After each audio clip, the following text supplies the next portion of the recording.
gave up a TV job to start a podcast in your basement.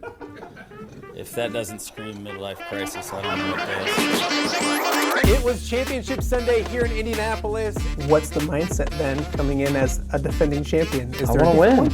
No, I want to win. The young lady over my shoulder, Caitlin Clark. Not the best looking guy. And I don't think anyone's going to sit here and say, Matt Randazzo was really good looking. What has this last month, 2 months, 3 months been like for you? It's an important fan base for the Fighting Illini, is it not? It is. He turned 69 years young last week. He looked good, Coach. Oh, try it. Thank you. Welcome to a Thursday edition of Off the Air with Matt Randazzo. Thank you for being patient. The internet getting the best of me out here at the Randazzo estate as I look over to Greg Armstrong.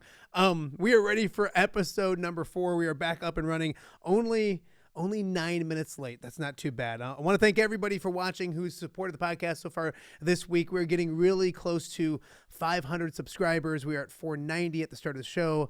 I want to see 500 by the end of the week, so hopefully we can get there as well. It's been a great week. We've had the likes of Pat Anger, Cole Rusk, Jess Settles, Chasen Randall, Julian Vandervelde, Jake Kidwell, and many, many more on the show this week. Great lineup for you today. Coming up around 10:45, 10:50, we'll have Iowa's Brock Harding. We'll chat with the sophomore point guard at the University of Iowa, of course, former state champion at Moline. We'll have Brock Harding coming up in just a little bit. Also, in the second half hour, it was a big night last night for the Illinois basketball team. My good friend Jim Matson, sports director down in Peoria, will be along to break down everything Illinois. I've been getting some negative feedback about too much Iowa stuff, and I understand it, although Cole Rusk is from Illinois and an Illinois guy. But we'll have Jim Matson talking Illini sports in the second hour of the show. Also, Greg Armstrong from View from the West podcast is in studio with me the entire time. Greg and I have plenty to get to as we break down a lot going on in the world of sports. But as we do each and every day, before we get to all of that, we will start with the sports headlines that kind of catch your attention today. And we'll start with that college basketball. And it was a big night for the Fighting Illini last night. Without their star, Kasparas Giacosionis, they go and they knock off Penn State at home. They led by 24 at the half. They win 92-51. 3 scorers in double figures. I should say 3 scorers over 20 points, including Morez Johnson. He's playing really well. He came off the bench with 20 points. So they look really, really good. And Brad Underwood afterwards was asked, how do you continue to focus when you're up 24 at the half? Well, his guy is doing a good job staying focused after the 41-point victory. Look today, and how's it? That's all we talked about at half. Really, there wasn't anything X's and O's other than that they might play a little bit of zone. But that's a mindset, and that's something that the first question I asked at halftime was, I said, Ty, what have we always done in these situations? And he goes, put the pedal through the floorboard and bury him. And that's the mindset we want them to have. And that's I didn't have to say it, Ty said it. I just asked the question. And it's what we talk about every day in practice, and we've got to get better at that. So Illinois now 12-3 on the season, 4-1 in Big Ten play. They will host USC coming up on Saturday. Again, we will talk with Jim Matson from WEEK down in Peoria coming up in the second hour of the show. A little college basketball closer to home. It was a tough night, I should say, at the Carver Center. Augustana fell 67-62. St. Ambrose, on the other hand, they pick up a home victory over Viterbo. The Bees now 11-3 on the season. Plenty of NFL coaching carousel. The Chicago Bears are literally ready to interview anybody, and that includes Iowa State head coach Matt Campbell. So we'll see if anything percolates between Iowa State and the Chicago Bears. We'll talk a little NFL coming up in just a little bit, but we want to get to our first guest, our co-host for the day, the one and only Greg Armstrong. I threw the Bees in there because, of course, you're over at St. Ambrose doing great things there. The new Duke is what I call you. I've been called that. Greg and I go way back. We worked against each other. We worked with each other, and now you're doing a fantastic job with View from the West podcast. We'll get to that in a second, but I want to start with like how we became friends because, and we joke, but you used to not like me. That's probably accurate. It's my favorite story. Tell the story because he didn't hate me, but we No. were competitors. Yeah. And we were young, dumb competitors. I love the TV business. I love working in local media because there is that competition. Yeah. That's kind of what I loved about it. And yeah, at the beginning when I was at one station across the river and you were at the station at your station, it was there's competition. And I was a liar. Let's be honest. So Friday nights were the most competitive, right? Like that's where you really want to get them. And going back to Dan Pearson, who you interned with Friday nights, And I got my butt kicked a lot early on. Yeah, and we were very proud of that. 'Cause I was Yeah. Yes. So shout out to Nick Bull and myself Yeah. and Brian Stocking back then, Corey Kuffler. Mitch, back then. some guy by the name of Mitch. Didn't he Mitch do? was roaming the halls at Channel 6 Yes. at the time. Yes. So we were very proud of our content on Friday nights. Like, right, we always want to get the most games, get the best highlights, yada, yada, yada. And that, there was a power shift in there eventually. And I give credit to you, and I give credit to Corey Kuffler when he came over to you guys. There was that, dynamic. So we're trying to keep up. When Dan Pearson rode off to FCA, that was a big bonus for us. We missed him, but that's a help on the when you lose your best player or the franchise on one side, it does help out on the other side. But go on. So Dan Pearson's doing the FCA thing, and he was helping us out a little bit, but it was me and several other guys. Kevin Core, who's still around, still doing it, trying to keep up. And so I never forget seeing you at Brady Street Stadium on a Friday. I can remember it as well. You're exactly right. And we're going through how many games you got, and at that point I'm thinking well, he's not gonna lie to me right now. We're already off and rolling. I'm a really good liar. And I was trying to be cordial. We're trying to be friendly, right? Yeah. Friendly competitors. And you say you got 15 games and somebody bailed and couldn't do this or whatever. I was like, yeah. And completely made up a bunch of lies. And I was like, we're right around the same number. We're gonna get about that many games. So I left thinking all right, we're even footing that night, And then I watched your show and I'm counting games like we would do, like both of us do. And you got 20. Yeah. Yeah. No, I flat out lied. And I even said I would say to Cuff at the station, I'd be like, I don't know why I lied to Greg today. Because like you said, it's not like I was going to put a bat signal in the air and get more photographers. It is what it is. And but for some reason, I don't know why, but yeah. And then, we worked together for probably 3.5, 4 years. Yeah. And Yep. it was, we've had some great groups and Cuff and I had Celia, Camille. When Greg was there for those 4 years, it was awesome because we all had that same mindset of what we want to do, covering local sports. And we did podcasting together. We did some podcasts together. We did a bunch of different things that we can expand and grow on. So it was a ton of fun. And talk about those years because we did get to do a lot of things that, when you have 3 parts that are equal and all know what they're doing, it makes for a fun sports department. Well, I think what made our dynamic really unique is that at the time, all 3 of us had been in the area for 10 to 15 years working, but you and Corey both grew up in the Quad Cities. I grew up only an hour and a half outside of the Quad Cities. So we were all really familiar with the local scene, with the local landscape, whether it was high school or college or, everything. So I think that was what really made a unique dynamic. I just turned your mic on. Oh. And funny thing is, no one noticed because I was talking loud probably enough. We could probably hear it off of you, but now you sound crystal clear. Oh, look at that. It's beautiful. That's the second day in a row I've messed something up, but go on anyways. I'm a loud talker, so we took care of it. It took care of Yes. itself. No, but I think that was what made it really unique is that all of us had that kind of experience factor behind, I think we were all pretty good shooters, pretty, talented, getting good vid and, getting out and getting good stories. And so it was great for me. I loved those 4 years. I was thinking about it last night, just in prep for coming on here. Yeah. I mean that, those were the most influential or the most important years I think in my career because I was working alongside of like we said, talented people who were really invested in sports, but I was challenged by Andy McKay, photographer, and other photographers that were there. That was Scott Weiss, I had to mention it. There it is. Hey, hold on. We'll drink to Wheezy. Grab your Polar Pop. We'll get a drink to Wheezy. Yeah. By the way, thank you for bringing me your Polar Pop. There's nothing better at 9:30 in the morning than see somebody walk in with 44 ounces of Diet Mountain Dew. Diet Mountain Dew. Yeah, there you go. Awesome. Rome wasn't built in a day. I got to stay in shape. So, yeah, I mean, those people that you don't see on the camera, that's what drives everything that we got to do. Yeah. No, I really mean I was really pushed and challenged to be better. I think I came in with experience like we talked about, but in those years, like there were, like Scott and Andy and you guys in the sports department, like, pushed it. And how can we, how can you get better? How can we do more? And I'm really proud of the product we put out there. And like we started the podcast back in, I don't know, like 2015. Yeah. It was like, you were always really interested, and I was too, which is weird now because we're both doing it. Yeah. But it was always an intriguing future. And I think in our business, I talked with Jay Kidwell the other day on the show. Plug if you want to go watch Jay. It was just a few days great ago. interview. Yeah.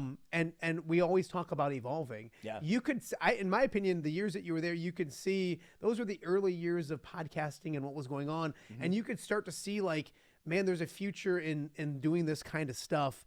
And now that's what you're doing so well on during the falls and sometimes during the spring when you have interviews and all that kind of stuff. Tell me about View from the West podcast. It's something you started, was it 4 or 5 years ago?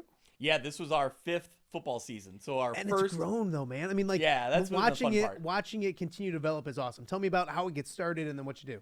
Yeah, so it's kind of like we said, we did the podcast at WQAD in those first couple years, and I always felt like, even going back to when we worked with Dan Pearson, we always talked about there was more coverage available than just the 15 minutes we got on a Friday night for sports or during the week when it was 4 or 5 minutes. I always felt like there was more content that could be talked about, discussed, break down, analyze, make some kind of small predictions, which you're not going to certainly do on the set, in the middle of your sportscast. I just felt like there was more there.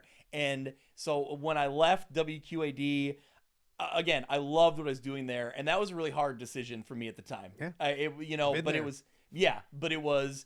was funny because going back to it, when I left, I always talked about, for me and my family, like, this is the right move, and it's so hard to do the job when you have 4 kids. And at the time, I'm saying that as you had 4 kids, and you kept doing it, and it was like you were rocking and rolling with it.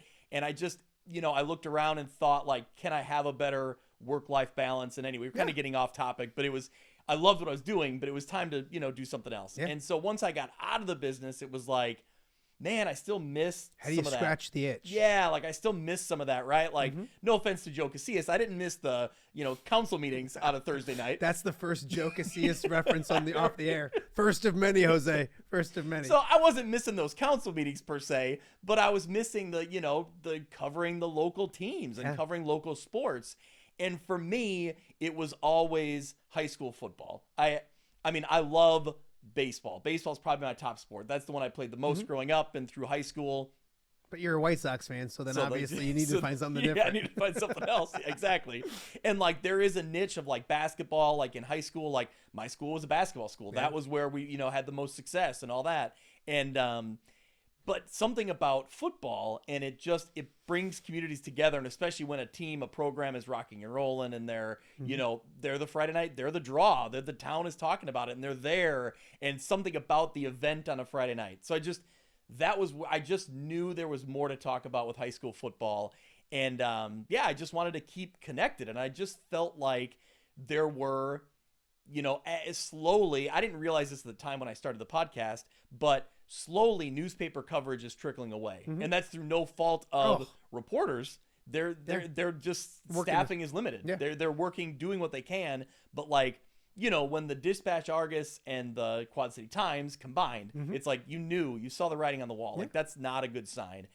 And you don't see the coverage of Anawan Wethersfield like you used to. And they're a good program, right? And they're consistently good. You don't even really see as much coverage on Geneseo or on Kiwani or on, so it's like, I just felt like there was more there to talk about. Yeah. And so I was just ready to fill that void. And so as we've continued to grow, it's really cool to learn about other communities who've kind of discovered what we're talking about, and we're talking about their teams, and it's been fun. And I think that's the thing about it. And go subscribe to it. View from the West. Obviously, it's not. Do you subscribe or do you subscribe? I'm really working on that. Subscribe. I hate Pat Anger. I was gonna say. By the way, we did an Angerer management on Monday, and he's going to give life advice every week. I love it. He already sent me next week's. Oh, look at that! It's already pre-recorded and everything. Man. It doesn't get off the hook for me on the show, but it's already pre-recorded. You realized earlier when you were talking about all the people the Bears were interviewing, you reached up and grabbed the Pat Anger bobblehead. I thought you were going to say the Pat Anger was applying for the job. No, but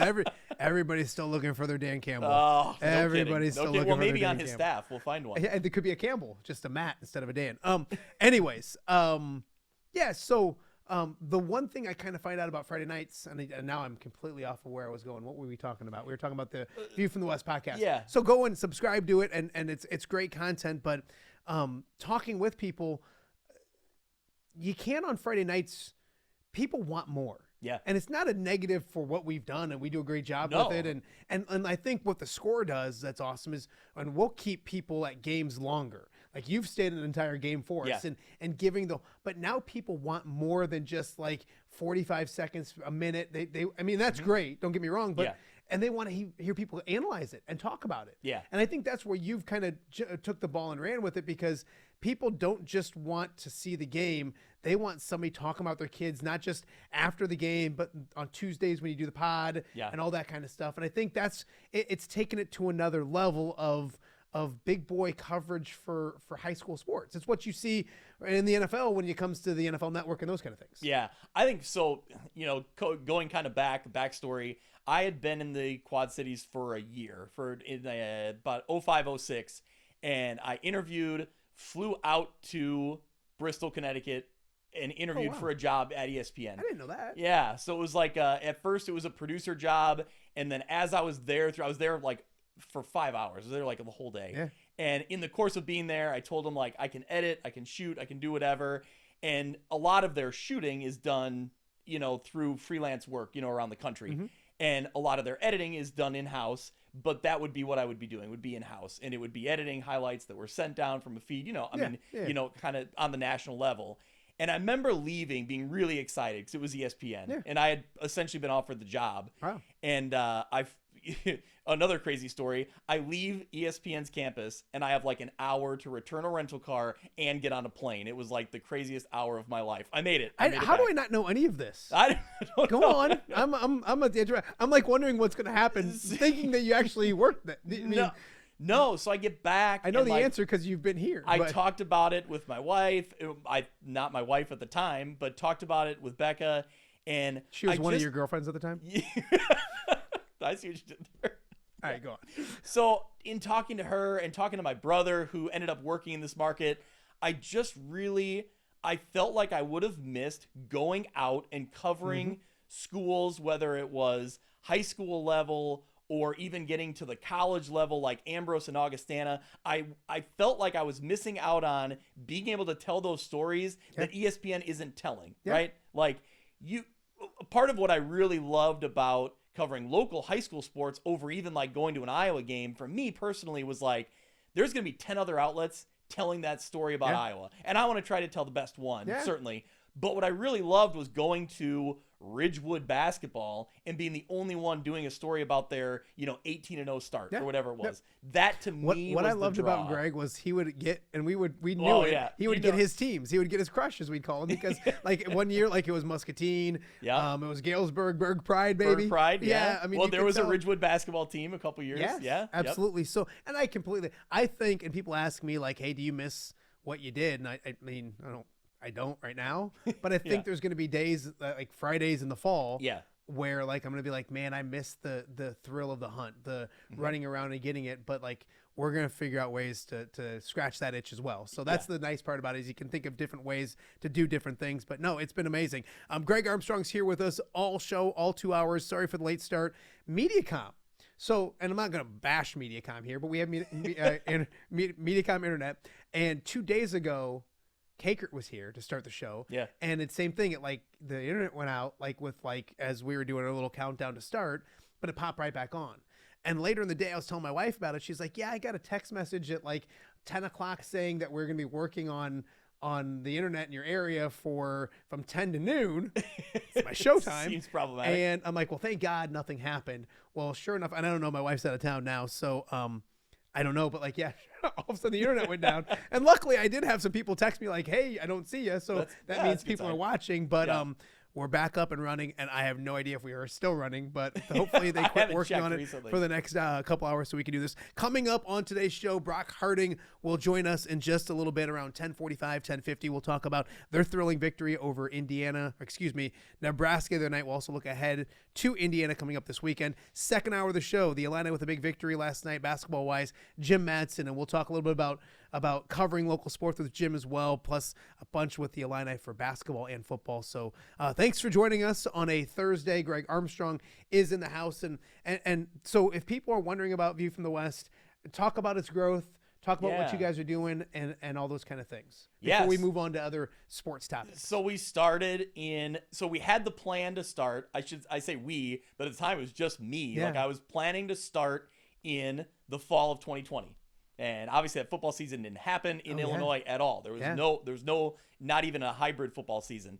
So then through that like spring of 2020, or I guess it would have been the spring of 2021, we, I had, had the kind of the ball rolling and did some interviews with coaches and just kind of like slowly did some like interview podcasts. And then I was just trying to find a co-host, and I wasn't really sure where I was going to go.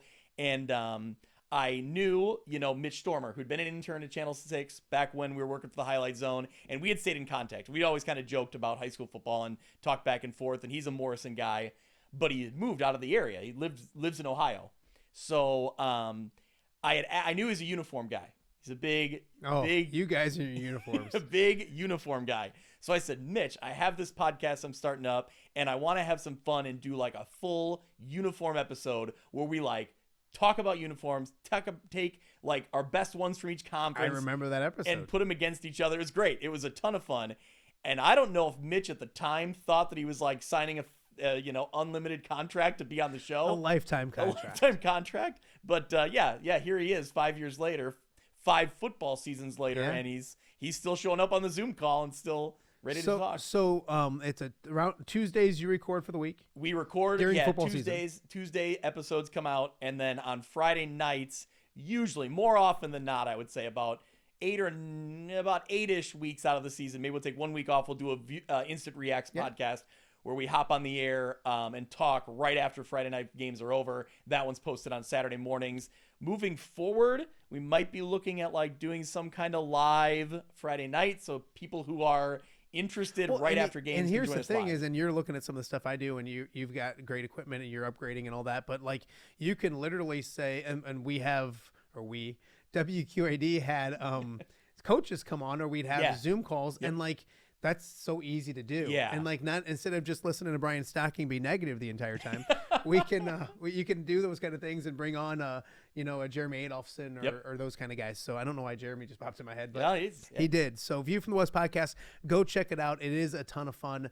And kind of because you've, in a way, and I've told you this already, but you've inspired me because it's the same situation. And I've had Johnny in here this week and other people that have Tom Kakert who had to deal with me a lot for a few months as I tried to figure out what the heck I was going to do. And he was one of the guys, and I'm like, look at what Greg has built, and I can do anything Greg can do better, is what I would say. I didn't say absolutely. that. So it's been a lot of fun. Your ties here to the Quad Cities, obviously you're not from here. Your wife is from here. Yeah. But you talk about this area because it does make you feel like home. Mm-hmm. And we talk about coaches and referees even, and the Jason Foys and all those kind of people. It is a great community to be involved in when it comes to local sports. I've really, fell in love with this community, I guess. I mean, when I first moved here, I thought, like I said, I'd interviewed at ESPN and was kind of thinking maybe I'll be here for 5 years. And you hear a lot of people say that, right? Like, I'm going to start here and then I'm going to move on. And it was like, we settled here, and my wife and I had talked about, like, do we want to go anywhere else? And we kind of tossed around some ideas. And I think the whole time, like, we wanted to stay close to family, and her family's not too far out of town. I'm from Ottawa, Illinois, so an hour and 30 minutes, so not too far either.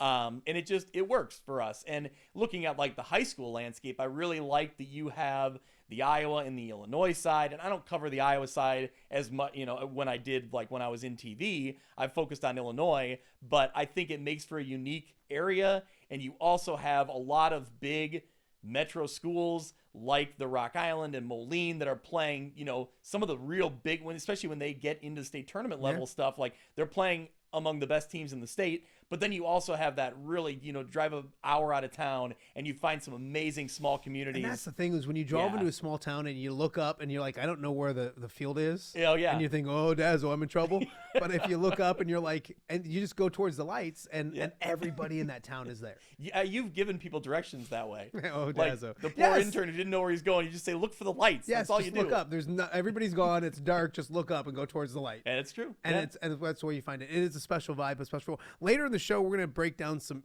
I don't want to say issues when it comes to high school football, but there's a lot of different hot topics, especially when it comes to private and public and all those kind of things. So we'll get a lot into that coming up in just a little bit. Other issues and topics of the day. I know you're a Bears fan. Yes. They're interviewing everybody. In fact, I'm scheduled to go up on Saturday. Well, good. And meet with them. Yeah. I don't think it'll go very well, but especially when I tell them I hate the Bears. But your thoughts as a Bears fan on where this goes to? So I just had a big text thread with some college buddies of mine, and one of the guys in the group chat is not a Bears fan, and he just insists that Pete Carroll, you got to go with Pete Carroll, right? He's the veteran. He's the most experienced, whatever. And normalcy is the thing. Like, I mean, it's not bad to have normalcy is the best way to say it, but like you're going to have the floor is pretty high with Pete Carroll. Yeah. Like it's not going to be a disaster. But here's the thing is like he's He wouldn't be my 73 pick, years but I old. think- He's yeah. 73 years old now. Yeah. So like why are you hiring a 73-year-old with a quarterback who you're probably trying to build around in his second year? Yeah. Let's try to get a guy who's going to be here for 5, 6 years. So are you a Ben Johnson fan? Are you a Mike Vrabel fan? Are you a I don't know enough about I mean I know Mike Vrabel. I don't know enough about him like coaching wise. To me the logical choice seems like Ben Johnson. It's an offensive Stay away. It's an offensive mind Yeah. who started with a Lions team that was looking to rebuild. Same situation. Yeah, very similar situation. And now you've learned under Dan Campbell, who clearly is someone who can build a culture. The thing with Ben Johnson, and he's super smart, so he'll figure it out. But you look at what he does when it comes to their offense. It's a read offense. It's a go through progressions offense. Okay. It's that type of offense. It's not what you've seen from Caleb Williams so far. But that's not saying it can't be what Caleb Williams is. The poor guy hasn't been coached well yet. So, but he's more athleticism, arm strength, like that kind of stuff. So I don't know if it's a perfect marriage, but like I said, Ben Johnson's going to come in and take the talent that he has and cater an offense around that, and I'm sure it'll go big places. Yeah. There is something to be said about that coordinators don't always pan out the way it does. If I was as a Bears hater, I can't stress that enough if people have been watching the show. Like Don't you love that you can say that? Well, I hate y'all because like they would make fun of the Lions, but they're the same. They're just as bad. It's Yeah, like, absolutely. It's like one kid making fun of another kid, and they're both dorks. I don't see no Bears fan can realistically make any sort of argument about like franchises anymore. Like I think several years ago when the Lions were still in their best years, Oh, in were 16, winning. yeah. Well, but even in the years that were like good Lions years, where it was Never- like never been to a 9 Super Bowl. wins or whatever, well, 9-10 wins. Yeah. Like even in those years, you still thought like, yeah, but it's still the Bears franchise compared to the Lions. Yeah, now it's like no honest Bears fan can say. I would never argue for the Lions' resume. I would just argue against the Bears. Oh, yeah. Because I've been I in grew those up in, arguments with you. yeah, I think we probably have. This 85's been a minute. Like I know there was like was it 05, 06? What year did they go with Rex? Yeah, it was 03? I can't remember. They played in the Super Bowl was in 06. I Okay, think, so but yeah, 05. I mean that's even 20 years away, which is crazy. So I don't want to get down that road too far. Just the Bears are awful, and I don't mean it like. And most of their fans are great, and I can have great conversations with you and Weezy, but just some of them. But that's all fan bases. Every fan base, because fan is short for fanatic, and that just it's not a good mix. But anyways, with that being said, as somebody who doesn't want to see them do well, I don't want to see them get Mike Vrabel. I think that's the culture guy that would turn things around and do good things. I don't want to see him get Ben Johnson because I don't want him to take my guy. And I like him too much for him to go. And I think it would be weird in the division and all that kind of stuff. When you hear Matt Campbell, does that surprise you? A little bit. Yeah, a little bit. I mean, that seems like a culture type of guy, right? Yeah. Like he took the Iowa State job when it was not a very appealing job. Yeah. And has he turned down NFL jobs? Do we know that over the years? I don't know if he's turned down. But here's the thing that popped out to me. It reminded me of when the Bulls hired Hoiberg. Oh, yeah. It was like the Chicago pro team went to Iowa State to find their coach. Yeah. I'm not saying that they're going. I mean, this No. is probably an interview that doesn't go anywhere and all that kind of Yeah. stuff. But I just and because I'm the same old Lions type of guy, like the Lions would find a way to mess it up. I'm just banking on the fact that the Bears will find a way to mess it up when it comes to that organization. And not harping on anything. But when it does turn around, it takes that culture from the ground up to do it. That's why if I was a Bears fan, I want him to get rid of. I would want him to start over. And not have like a new head coach 1 year, new OC 1 year, new GM 1 year.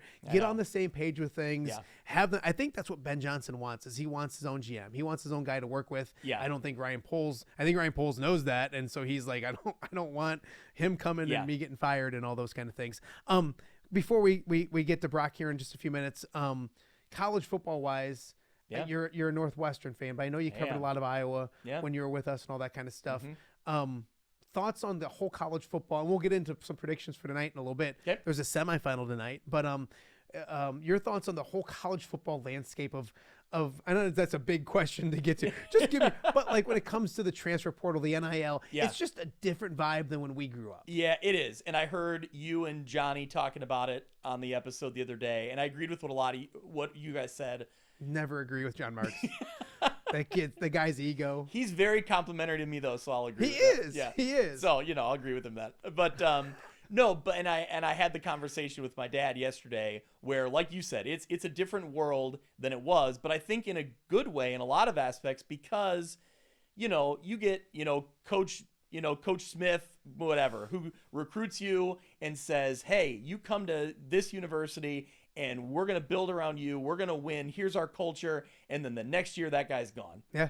So then that kid is stuck. Yeah. And it would have been not impossible to transfer, was a lot harder back then. Oh yeah. So how is that fair to a student athlete who signed up to be with this coach and now you're done? And talking about Johnny's son, who you establish relationships, right? Like as a special teams guy, he had his special teams coach. So even if the head coach is still there, your special teams coach is gone. Yeah. Somebody else comes in who doesn't know you. If it's a big enough program, maybe you don't really have a direct connection with the head coach.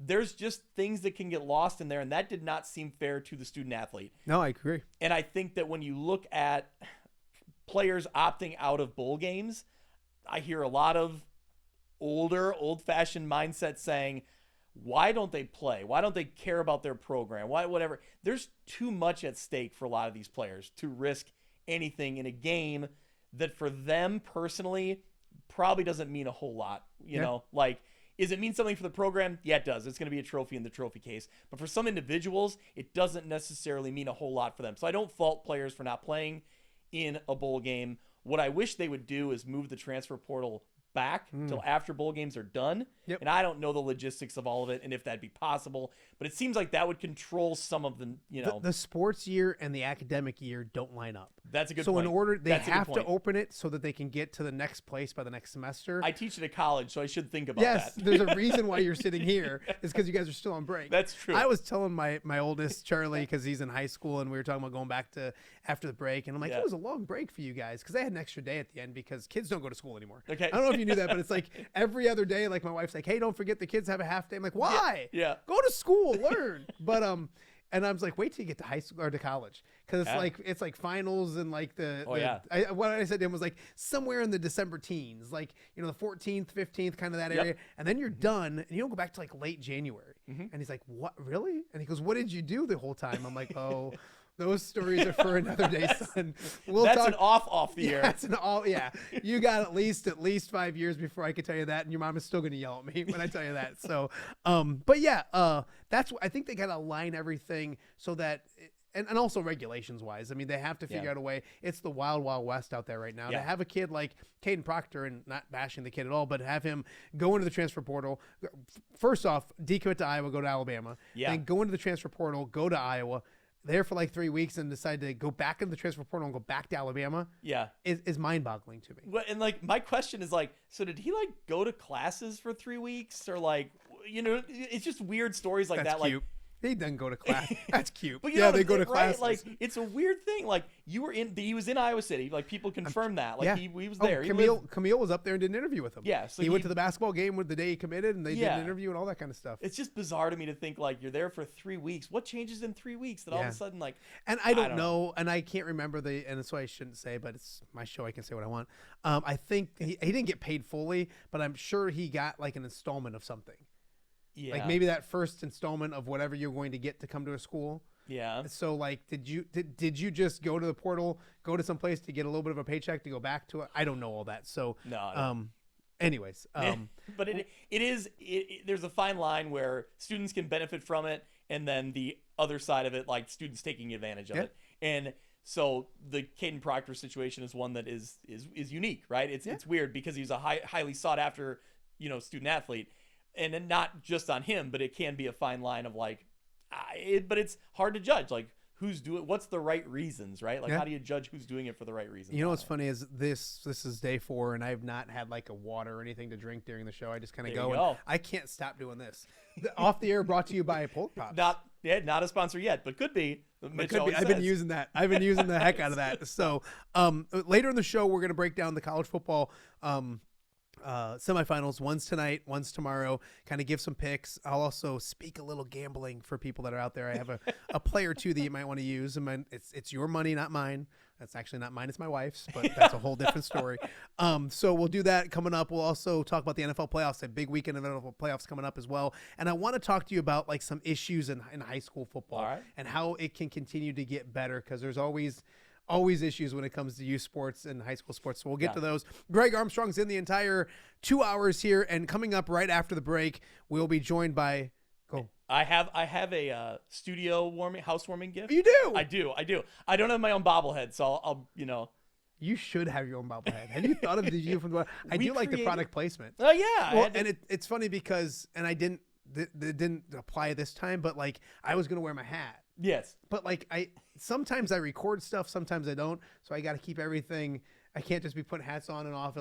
But yeah, no, the swag is great. It's been Breed Loves. Shout out to Breed Love Sporting Goods in Kiwani. Could be a sponsor. They're an amazing sponsor for us. Yeah, they are great. Yeah. I mean, I've seen how great of a sponsor they are. Yes, I'd absolutely. love to see it up close in person. No, I'm just kidding. I'm kidding. So anyways, Greg Armstrong's here. I'm going to get a present coming up in a little bit. We got a break, and then Brock Harding is here in 2 minutes. Hello, Dan Pearson here of FCA. Our team is thrilled to support Off the Air with our good friend Matt Randazzo. We share the view of the power of sport when it comes to relationships, including the influence of the coach. FCA believes the coach is the most influential person in America. Matt celebrates local coaches and athletes. His content is informational, insightful, and inspirational. Our Fellowship of Christian Athlete team loves partnering with Off the Air with Matt Randazzo while we engage, equip, and empower coaches and athletes in our 23 counties. FCA, the heart and soul in sports. View from the West, the podcast covering Illinois high school football. It's going to be a hard-hitting game. It's going to be great football. Weekly analysis and reaction from around the western side of the state of Illinois. This is the game we had circled when the year started. Follow along on YouTube and subscribe wherever you listen to podcasts. It's big-time football out there tonight, and I know we can play big-time football. View from the West. We got you covered.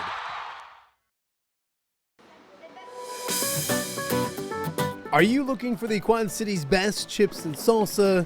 There's only one dude to turn to. Right on. Snoop.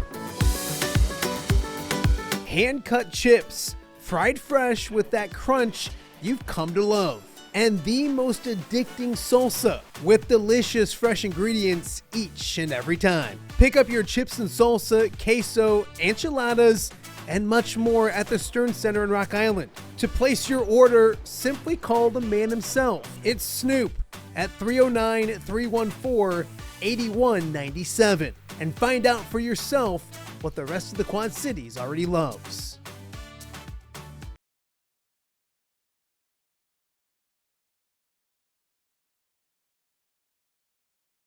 Welcome back to Off the Air. It's been a big week, our debut week. We've been blessed to have some really good guests throughout the week. And when it comes to local basketball players that have done big things or are continuing to do big things, Chasen Randall was early in the week, and this guy's right there in the same breath when it comes to my opinion. It's the one and only Brock Harding joining me, the former Maroon state champion. And Brock, I got to talk to you about the state championship stuff in a second, because I compared and contrast you and Chasen, and I'll get your opinion in a second, but I want you to be thinking about that, because Chasen claims something that I think you're probably going to disagree with. But before we get to that, first and foremost, thank you for coming on the debut week of this stupid little show that I started. For sure. I mean, I'm excited to be here. I think it's a great idea. Just glad to be a part of the debut week and be able to tune in for the many years to come. Oh, I hope so. So, you guys always leave us hanging a little bit, always keep us in suspense. Take us back to, I think, Tuesday night. I'm getting my days all confused. Tuesday night. You guys are down 15 in the second half to a good Nebraska team, come back and win. How important was it to right the ship and get that one on Tuesday night? I think coming off a pretty, I'd say all the guys kind of felt embarrassed about our loss at Wisconsin. Just didn't play the kind of basketball that we wanted to play. We knew that, kind of dealt with that night. Had a good 2 days of prep, came out, thought we played really well at the start of the game. Then they went on a little bit of a run. We dealt with that a little bit, ended up closing the half out, down 3, talked how we needed to come out. Our defense was good. I mean, held them to 34 points in a half. I mean, and we had not been great at keeping teams under their average. We did really good in the first half. They came out in the second half. I think they scored 18 points within the first 5 minutes of the half. So we kind of sat down at that first media timeout, just said, hey, like, they just scored this many points in 5 minutes. We got 15 minutes to kind of come back and do our own thing. We just need to relax. We don't need hero shots. We don't need any of this. And then everybody kind of got going. Peyton Sanford did what Peyton Sanford does, hit some big shots, and just kind of was insane from the three-point line and just ended up closing out with a big win. Is it fun to watch a guy start cooking like that? I mean, I think it was 28 points in the last 15 minutes in overtime. So 28 points in 19 minutes. And as a point guard, you realize you want to feed that guy, don't you? For sure. I mean, once he hit the first one, I just didn't hit anything on the rim. I was like, yeah, this guy's hot. I've seen it plenty of times in the 2 years I've been here. Knew just find him, get him the ball, get Josh the ball. We'd be pretty good going down the stretch. So. Talk about him, because there's been shooting struggles early in the season with him, and he's had him in his career, and he usually busts right out of him. But if you look at Fran McCaffrey and senior leaders, I kind of talked to Jess Settles about it on Wednesday here on the show. You go to the line of Matt Gatons and Aaron Whites and Luka Garzas and all those guys as seniors, the Murray brothers, they step up. In order for this team to get to where they want to be, I know there's a lot of talented parts there, but that Peyton Stanford, the guy we saw in the second half on Tuesday night, that guy is going to help out a lot if he gets hot down the stretch, isn't it? For sure. I mean, everybody knows what he's capable of, coaches, players, everybody knows what he can do, what he does. I think mainly it was all really him to start the year. I mean, put a lot of pressure on himself, knowing that he's the guy now. He's one of our senior leaders, kind of has to keep everything in control. We just have been telling him all week and all season, like, hey, relax. Like, we know what you can do. You're going to miss – like, you're a shooter. You're going to miss shots. You're going to make shots. You're going to have that game where you make 10, and then it's just going to be over with from there. So it was just awesome to see, especially coming out in the first half. Did he have 0 or 2 points maybe in the first half? None. And then everything none. in the second half, yeah.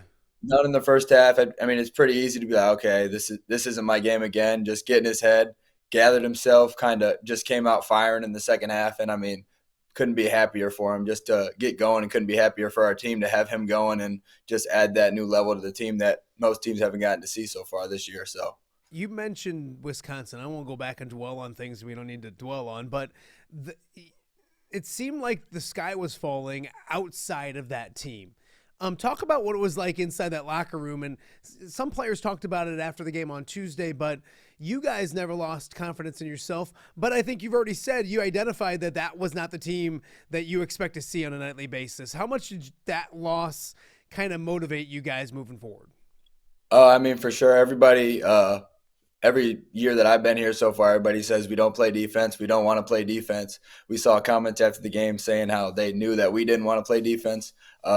We all kind of showed each other that, kind of showed like, hey, this is what teams think of us. Like, this cannot be what we're known for. This is not what we want to be recognized as once we're done here. So we just kind of had those talks, just kind of calmed each other down, saying, like, look around the country, team. Like, it's happened all week. It's happened to start of the season, start of conference play. Like, we're just fine. We're 1-2 in the Big Ten. Past 2 years, we've been 0-3. Like, we're good. We got to win the next couple games here. And I think coming out Tuesday, just kind of putting that game behind us, coming out ready to go was just a big step for this team to not really rely on what happened in the past and just keep moving forward. So you mentioned 15 games in.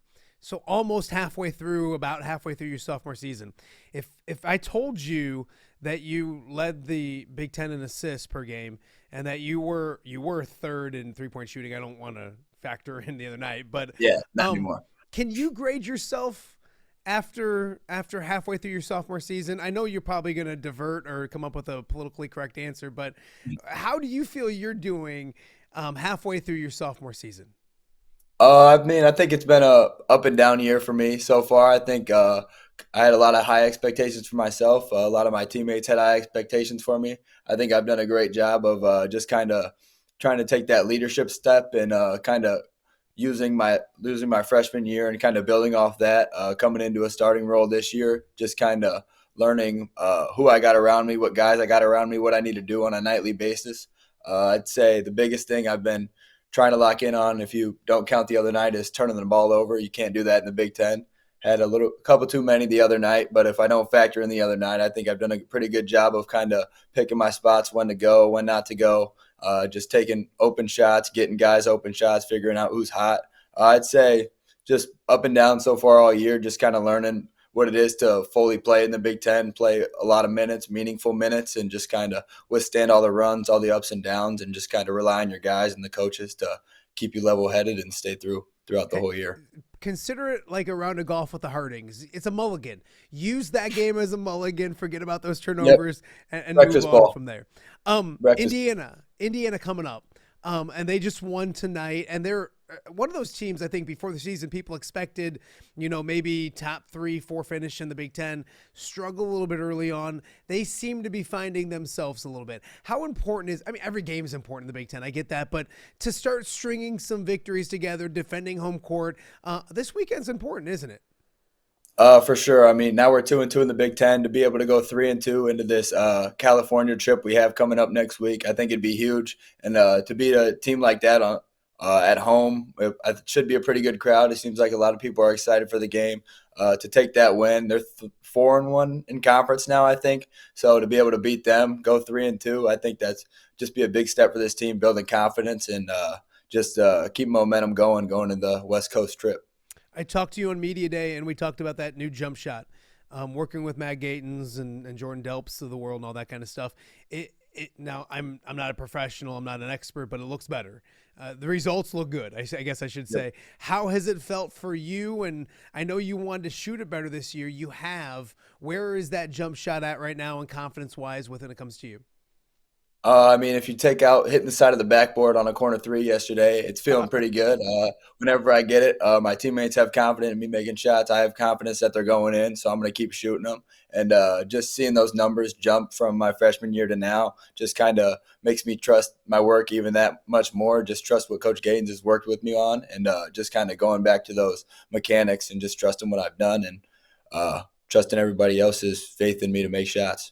I want to circle back around to defense real fast because you mentioned the narrative, I guess, is that Iowa doesn't like to play defense. Can you talk a little bit more on that? And before Wisconsin, if you take that Wisconsin game out, I thought you guys had been playing better defense this year. It was better the other night against Nebraska. How important is that? Can you dispel this myth that Fran doesn't care about defense or you guys don't care about defense? Whatever you see on the court from us on a nightly basis, it has nothing to do with what coach is teaching us in practice, because he's on us from the moment we start practice to the moment we're in film, to the moment we're in film the next day. This can't happen on defense. We can't close out short. We can't do that. We can't do this. And then the Wisconsin game comes, we close out short, we give up threes, stuff that we don't work on, stuff that we don't want to be known for. We just kind of let it slip as a team. And I think that's going to help us take the next step as a team. It would have been great if it didn't happen, but it did happen. We can't control that it happened now. So building off that, being able to hold each other accountable, just say, hey, we're not doing this anymore. We saw what happened when we did do this. This is what we need to do to win. This is what we need to do to be better on defense. And I think it'll help us in the long run going throughout the season. Brock, is there a more underrated player right now in the Big Ten than Josh Dix? If you look at his numbers, and Nicholas Bear tweeted it the other night, his numbers, I know it's a small sample size in Big Ten play, but he's playing at an all Big Ten level, all Big Ten first team level. A guy like that can get those numbers and almost doesn't need the volume to get it with the efficiency he has. How slept on is Josh Dix maybe in the rest of the Big Ten?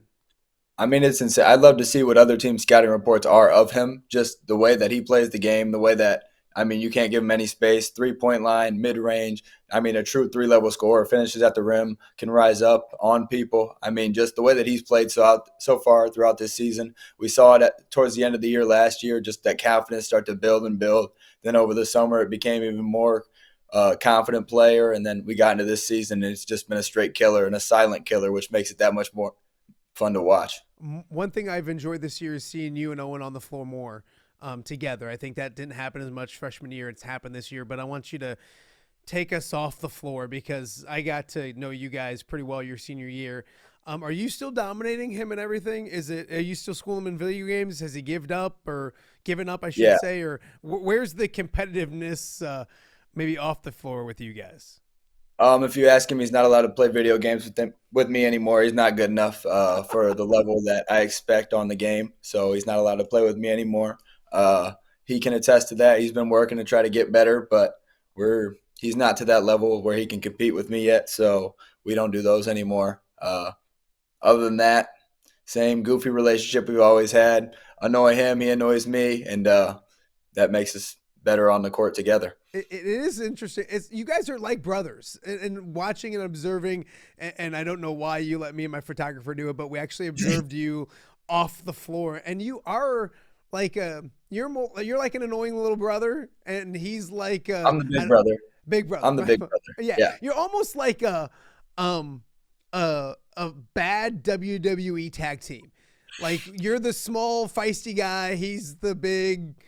I don't want to say dumb guy. I gotta be careful here, but yes, yeah. You're gonna say that for me, but talk about your relationship, and I think people have known it and it's been documented, but it is really unique and fun, isn't it?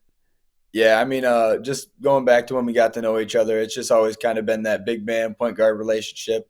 We just kind of got along off the court right away, and that's made our on the court bond that much stronger. We just kind of trust each other to trust each other on the court, and it just starts from being off the court, hanging around each other, just kind of doing things together, joking around with each other, fighting each other, just stuff that brothers do. I mean, that's what makes us so good on the court together. Fighting each other. You're not physically getting into – he's 6'10", dude. And you hold your own. I don't know how it goes, but not the – size of the lion, but the heart and the lion is all that matters. All right. I like that. So I mentioned Chase and Randall was on earlier this week, and I know you're younger and you were younger when he was winning a state championship. But when I go through my almost 25 years of covering local sports, and I did that as I got done at WQAD in November, I started thinking of teams I enjoyed the most, and their team was there. And then that 2023 team that won a state championship are right there near the top for me. So I asked him, like, in your primes, who's winning, and he even gave me why. He gave me a detailed reason of a scouting report why. So I'll throw it to you to give you a rebuttal. 2023 Motley Maroons, 2011 Rock Island Rocks, both in your primes, both senior year. Who wins and why? So can I get their starting lineup? Because I would have been, I think. Why are you doing this to me? 7. I was 7 years old. So Denzel McCulley. Yep. There was okay. Muscovali. God, why are you doing this to me? Because I shouldn't be able to name it off. If he had this detailed scouting report, who was guarding Owen for them? He said that they just had more grit. Denzel was 6'8" ish. Don't make me fight. Don't bring me into this. You got to give me your opinion. It's like asking me which kid I like more, which is Chase, if you're wondering at home. But you can't ask that. So you tell me why. I've had this argument with my brother and his Moline teams, too, because he tries to throw himself into these conversations, which their team's not. But really? How many state championships does he have? He's got a Big Ten championship, and I know that it would be his only point that he brings up. So I'll just throw that out there before he can put that out there. But 0.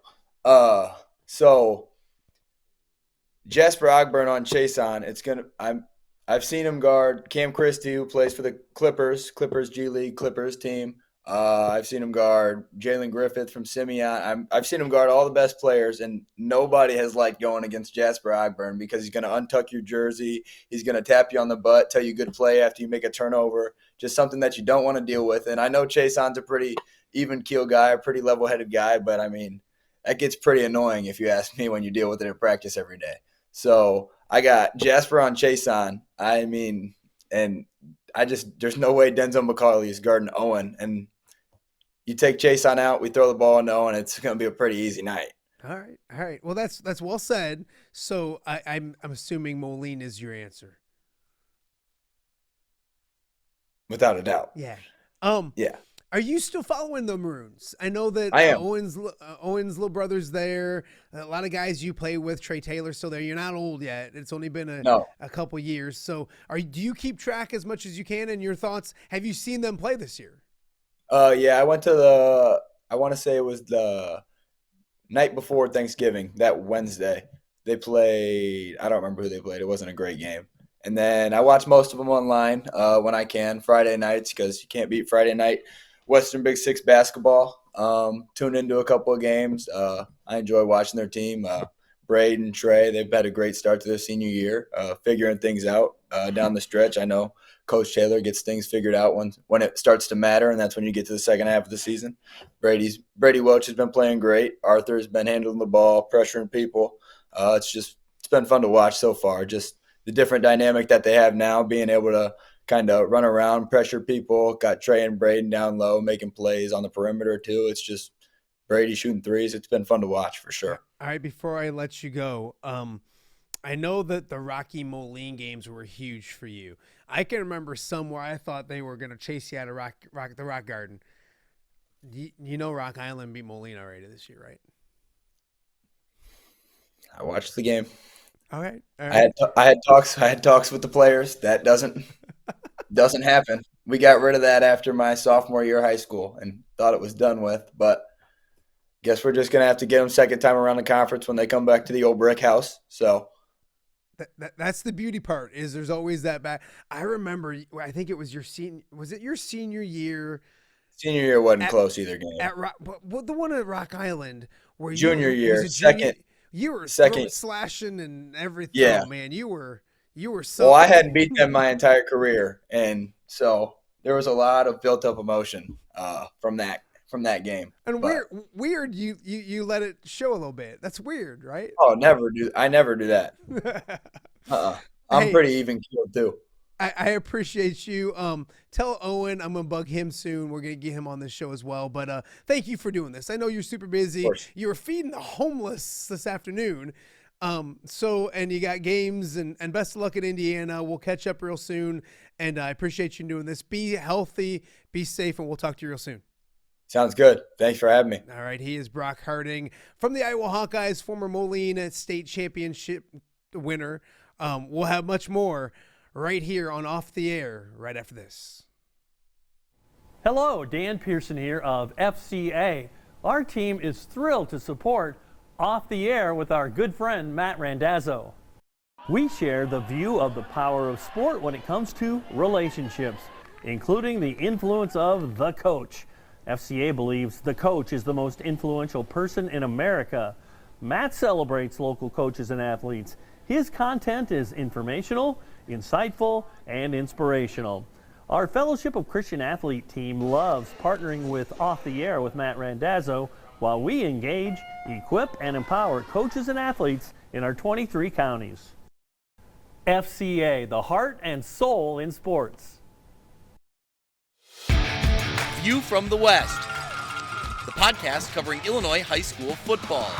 It's going to be a hard-hitting game. It's going to be great football. Weekly analysis and reaction from around the western side of the state of Illinois. This is the game we had circled when the year started. Follow along on YouTube and subscribe wherever you listen to podcasts. It's big-time football out there tonight, and I know we can play big-time football.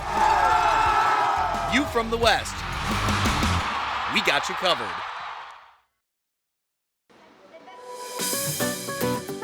Are you looking for the Quad City's best chips and salsa? There's only one dude to turn to. Right on. Snoop. Hand-cut chips, fried fresh with that crunch you've come to love. And the most addicting salsa with delicious fresh ingredients each and every time. Pick up your chips and salsa, queso, enchiladas, and much more at the Stern Center in Rock Island. To place your order, simply call the man himself. It's Snoop at 309-314-8197 and find out for yourself what the rest of the Quad Cities already loves.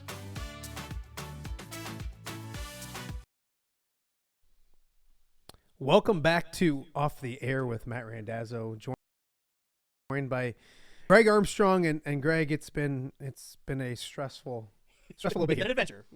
I'm making sure that you're mic'd before I my internet, I have good internet. I do. Like, we pay the bill. Mitch Stormer does not believe that. No, I know that.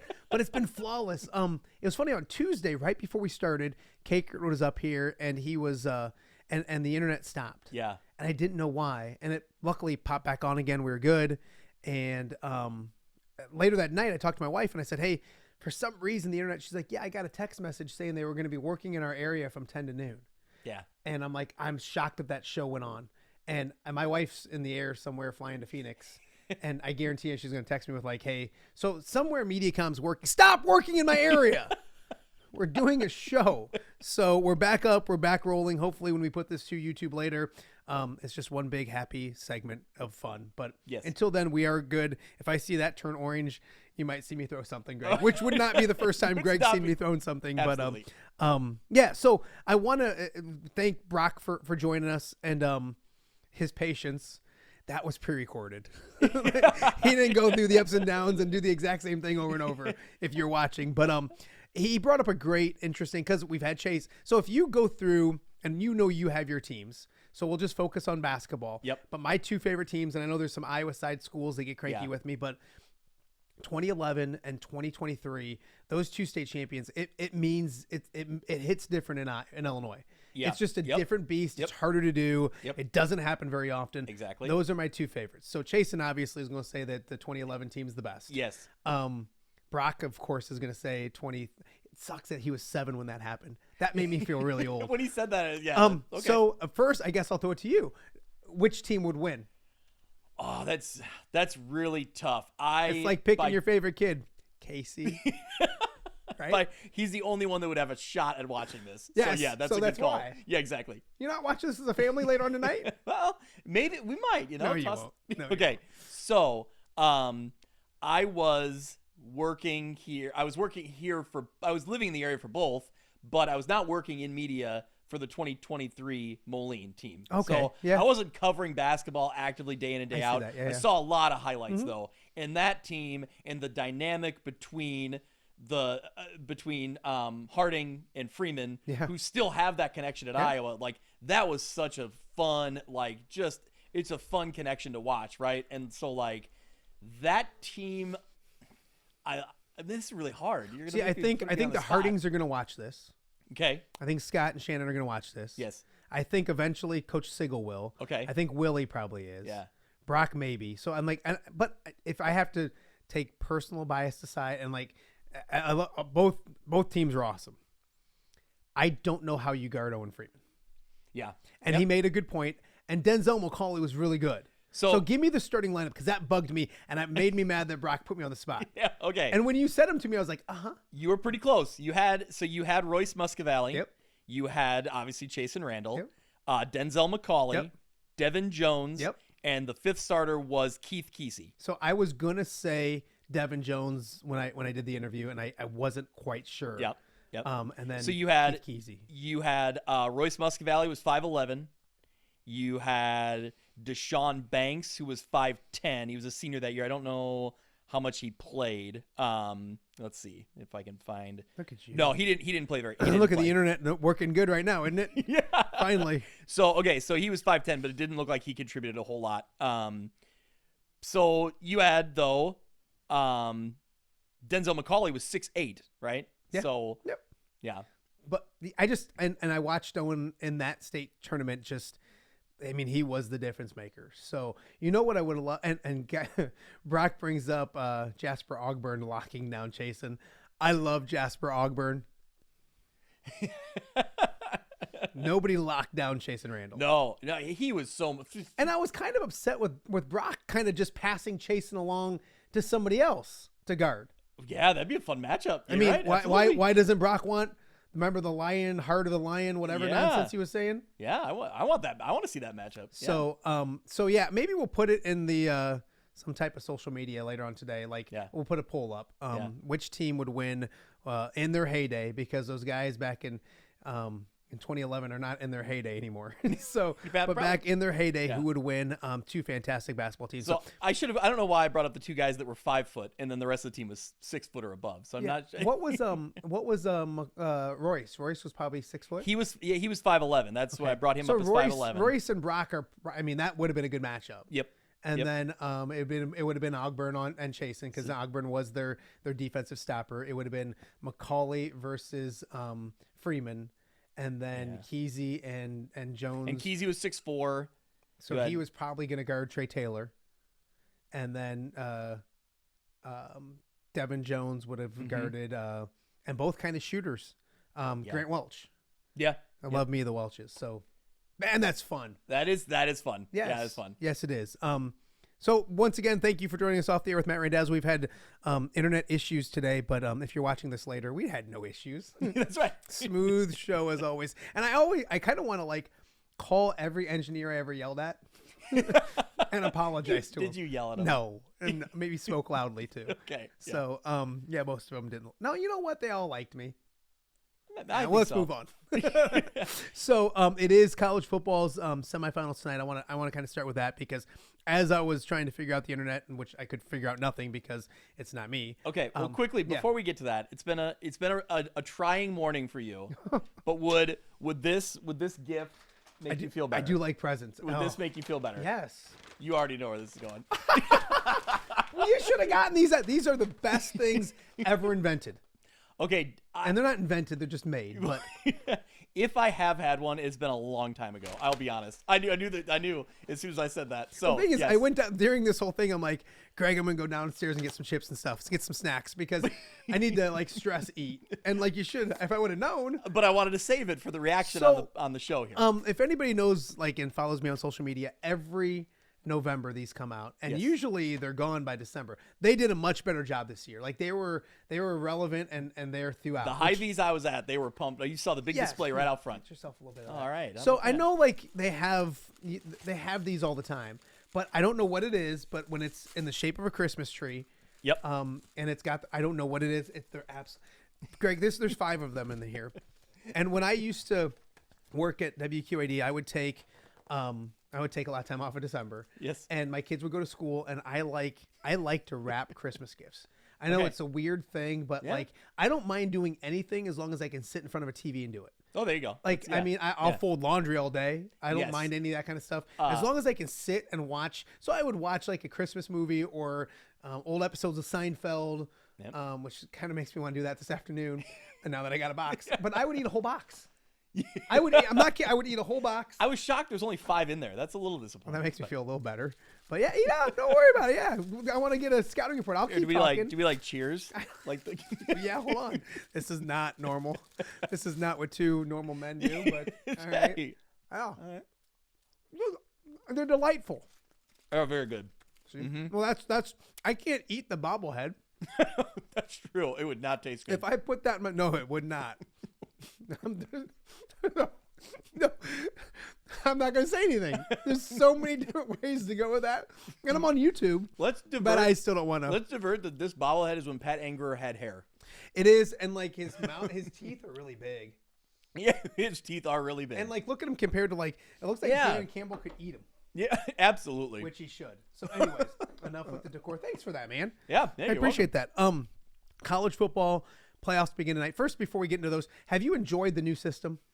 I do. I think it's you have games to look forward to, right? Like there's throughout the last couple weeks, it's like there's another matchup coming that you're intrigued by. I will say I think 12 teams is the right number. I think they need to figure out better seeding. I don't think they were seeded quite. I would say right. that. I don't know if I like the automatic first round buys for the conference champions. Because let's be honest, like Arizona State was not at the same they played a great game against Texas and they almost pulled it off. None of them are still there. Exactly. But like Arizona State, I don't think Texas had a first round bye. Yes. Yeah. Because they were the SEC champion. So, or did Georgia get it? No, Georgia was the first round bye. Yeah, I think they're all gone. Yes, they are all gone. So I don't love that. But yeah, I love the fact that you can say, hey, here's quarterfinal. And here's the thing is, remember the old days? Well, heck, I can think of the old days when it was like at the end of the year, the rankings came out and whether you were 1 or 2 is like what it was. Absolutely. But even when it was like, they did the pick the 2 teams and that was a national championship. The BCS system, it wouldn't have been this. Probably Oregon versus Georgia. It's probably what it would have been. Yeah, you're right. Yeah. And they're not even around anymore for the semifinals. So that's what I love about it. It's being determined on the field. Absolutely. But with that being said, like, and I get like there's complaints over should Bama be in there instead of Boise State, which no, because Bama lost to Michigan. But yeah, I'd rather argue about that and forget about that argument when it comes down to a national champion. Yeah. Like we won't remember that argument when somebody's being crowned a national champion. Yeah. I'd rather argue about 12 and 13 absolutely than 1 and 2. Yeah. But my argument with the whole Alabama thing, I get it. Like their resume indicates that they played a very strong schedule. Every year the SEC is going to say that, and they're usually correct in that. And the Big Ten has proven to be pretty strong. The Michigan getting the win over Bama, and now bowl games. We talked about it earlier in the show. Like they're not maybe full strength rosters all the time, but in either case, they still won the game head to head. But if you start looking at talking about, well, Boise State shouldn't be in or SMU shouldn't be in because Bama had a stronger schedule, even if they lost 3 games. Well, then, like, what's the point for these schools to even compete? Yeah. Like, if you're really saying in theory they have to go undefeated to maybe even get considered, it's like it's already hard enough for these teams to get their shot. You have to give them the shot. And it's not always going to go this way. There's going to be that Cinderella story. Look at in the NCAA tournament for basketball. Yeah. Like there's those Cinderella stories that eventually one of these years a Boise State's going to make it to the semi. Boise State, not Boise State, but Boise State's going to make it to the semifinals or maybe the national championship game. Well, and that's why I'm trying not to I don't think we should overreact and freak out about every result that happens this year. Give it 5 years. Let it play out and see some different things that happen, and then you can maybe determine how to make changes if there's changes needed. If it's like the first week of a podcast, sometimes the internet goes out. That's right. Not everything's going to be perfect. That's right. But eventually, are you going to eat that? I am. It would have been awkward if I would have gone. Just taking a bite. We got Jim Matson coming up later in the show. He's going to talk a little Illinois basketball, and the stream still says we're going, and the internet is still going, so I'm excited about that. Tonight, we'll get specific into matchups.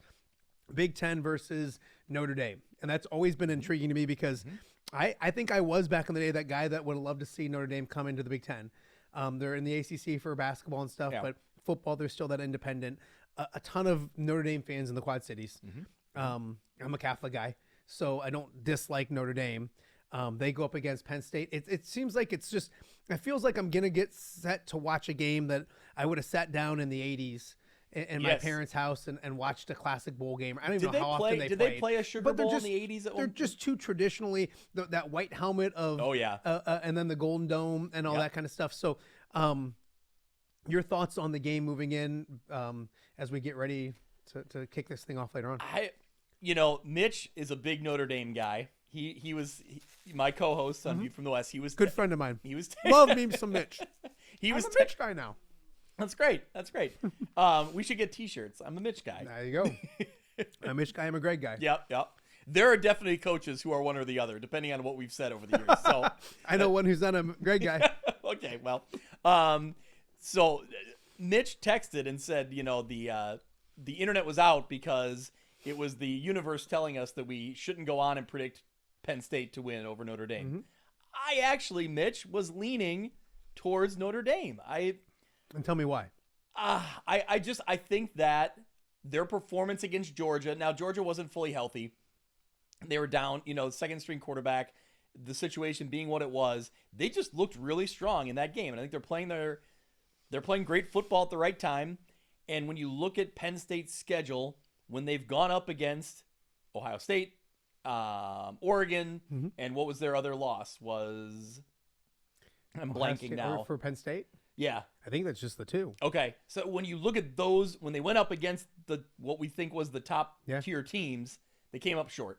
I think Notre Dame getting this win over Georgia when they did, I think they're battle tested in this tournament run, whereas Penn State has played SMU and Boise State. Yep. So two good teams, but maybe not at the caliber, competitive wise of the other ones. I would agree with that. I'm going to root for Notre Dame tonight. Okay. I want to see them win, but if I'm investing, which I am, so the line is like 1.5 for Penn State, like anywhere you look, I think. I could look. There you go. But with that being said, like I don't. It's going to be a close game. I would tease it a little bit and go Penn State plus 7.5. So that gives you can lose by a touchdown and you're still good. The over-under is like at 44. I tease that up to like 49.5. Always got to think in sevens. 49 is that number, so 49.5. Right. So I would go under 49.5, and I would take the plus 7.5. And that's what I would tease. What I love about the game is the unders. I would take a first quarter under. Yeah. So the first quarter under is 7.5. Both teams, good defense, not explosive offenses. Both like to run the football. The clock continues to go. The clock continues to run.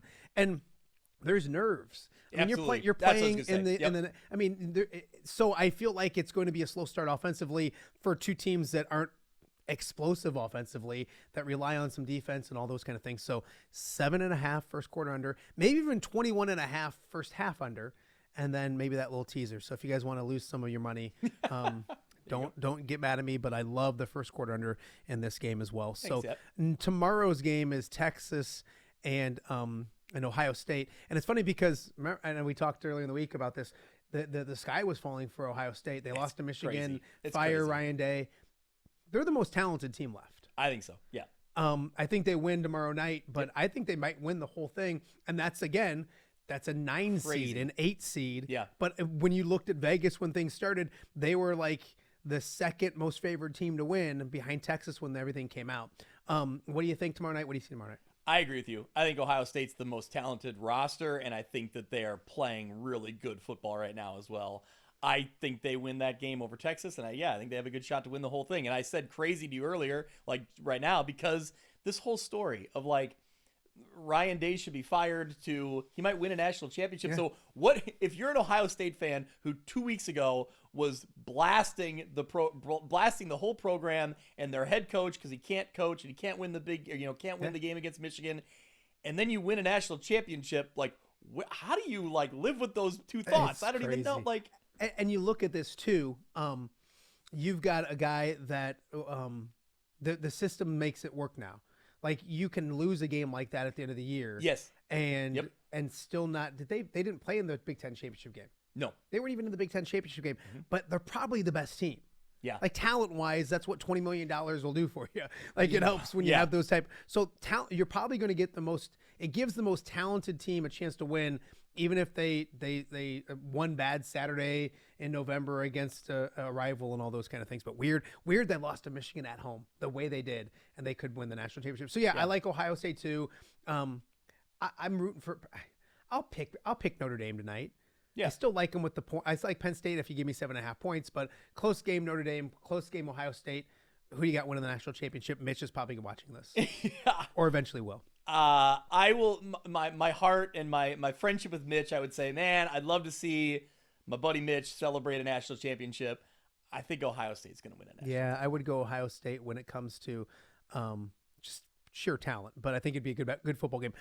We should point out too, Rock Island former Alleman standout Charles Jugasaw, out for the year this year. Started in the bowl game last year at left tackle. Played great. Was going into the year as the starting left tackle. Tore his pec, I believe, early in the preseason and not preseason but training camp.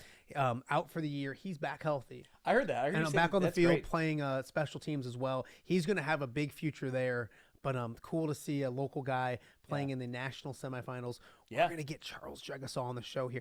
Here's the thing is, if they would have lost to Georgia, you're probably Charles Jugasaw right now. Okay, well. So I kind of was never been said that. I've never been called that. So I was kind of rooting against it because I didn't think that I was hoping to get him out here. Yeah. And then when that didn't happen, I was like, okay. That's okay. Let's let Notre Dame win the whole thing. So best of luck to Charles Jugasaw. Hopefully he does big things as well. We are going to take a quick break. Yep. Coming up, Jim Matson from WEEK down in Peoria, a legend when it comes to Illinois high school sports and Illinois football and basketball. We'll talk with him about the Illini and much, much more. You're watching Off the Air with Matt Randazzo. Eat your treat, and we will be right back.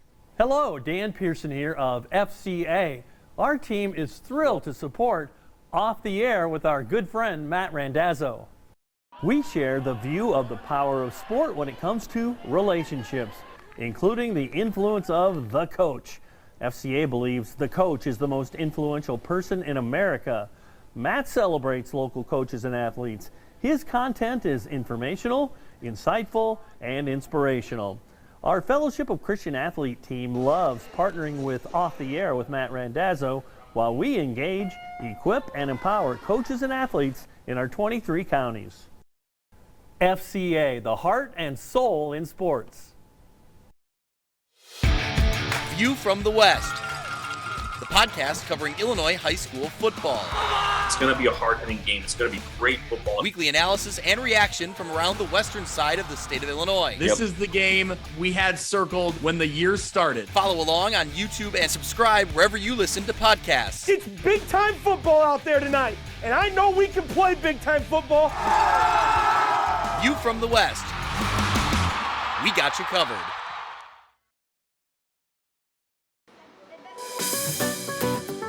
Are you looking for the Quad City's best chips and salsa? There's only one dude to turn to. Right on. Snoop. Hand-cut chips, fried fresh with that crunch you've come to love. And the most addicting salsa with delicious fresh ingredients each and every time. Pick up your chips and salsa, queso, enchiladas, and much more at the Stern Center in Rock Island. To place your order, simply call the man himself. It's Snoop at 309-314-8197 and find out for yourself what the rest of the Quad Cities already loves. Welcome back to Off the Air. As we mentioned at the start of the show, it was a big night last night for the Fighting Illini. They knocked off Penn State by 41 points or something like that. And when I think Illinois athletics, I think of my good friend Jim Matson. And if you're in the Quad Cities, there's like a Mount Rushmore of sportscasters with Tom Cornelis, Don Sharp, Dan Burrich, Dan Pearson, all those guys. When you look around the state, in Peoria, he's the guy. In the state, you're the guy too. Jim Matson, thank you so much for joining us, sports director at WEEK. How many years, you only look like you're 30, how many years have been covering local sports, covering the Illini, covering stuff down in Peoria? Well, I actually interned, I think, in 1985 for Dan Pearson. So Dan Pearson was my guy back then. So I came out of University of Illinois in 87, and they gave me a key to the TV station in Peoria, and I've kept the key ever since. So I'm still going to work every day. So 37 years, 38 years, been a lot of fun. You love super hyper local. Talk to me about that, because that's what I love to do too. We love our colleges. You love the Illini. I'm an Iowa fan. We got our niches when it comes to that stuff, but there's something about covering these young people doing amazing things that just gets that adrenaline flowing and keeps us going, doesn't it? Yeah, I love the high school sports. I love the I've always said we are the most local thing. Even the nothing against the news departments, but they cover a lot of city council. They cover a lot of police and crime, and we cover a lot of positive stuff. So we cover a lot of great high school stories that kind of unite a community. And I've covered a lot of great high school athletes who are now their kids are playing, or heck, probably their grandkids are playing. But I just love that community spirit. That I really think the high school sports. I know we have AAU and we have transfers and stuff, but I think like when I go to a high school basketball game, it's kind of pretty similar to when I was in high school. The pom-pom girls are around the court, they're warming up, the band is playing. It's pretty similar to 40 years ago, which I kind of like.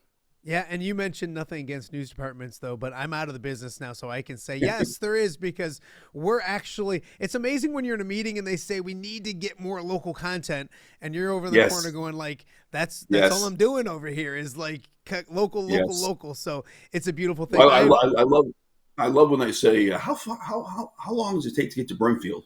And I'll be like, well, we go there 5 times a week. Yes. You guys maybe have never been there, but the local sports department's been there a lot.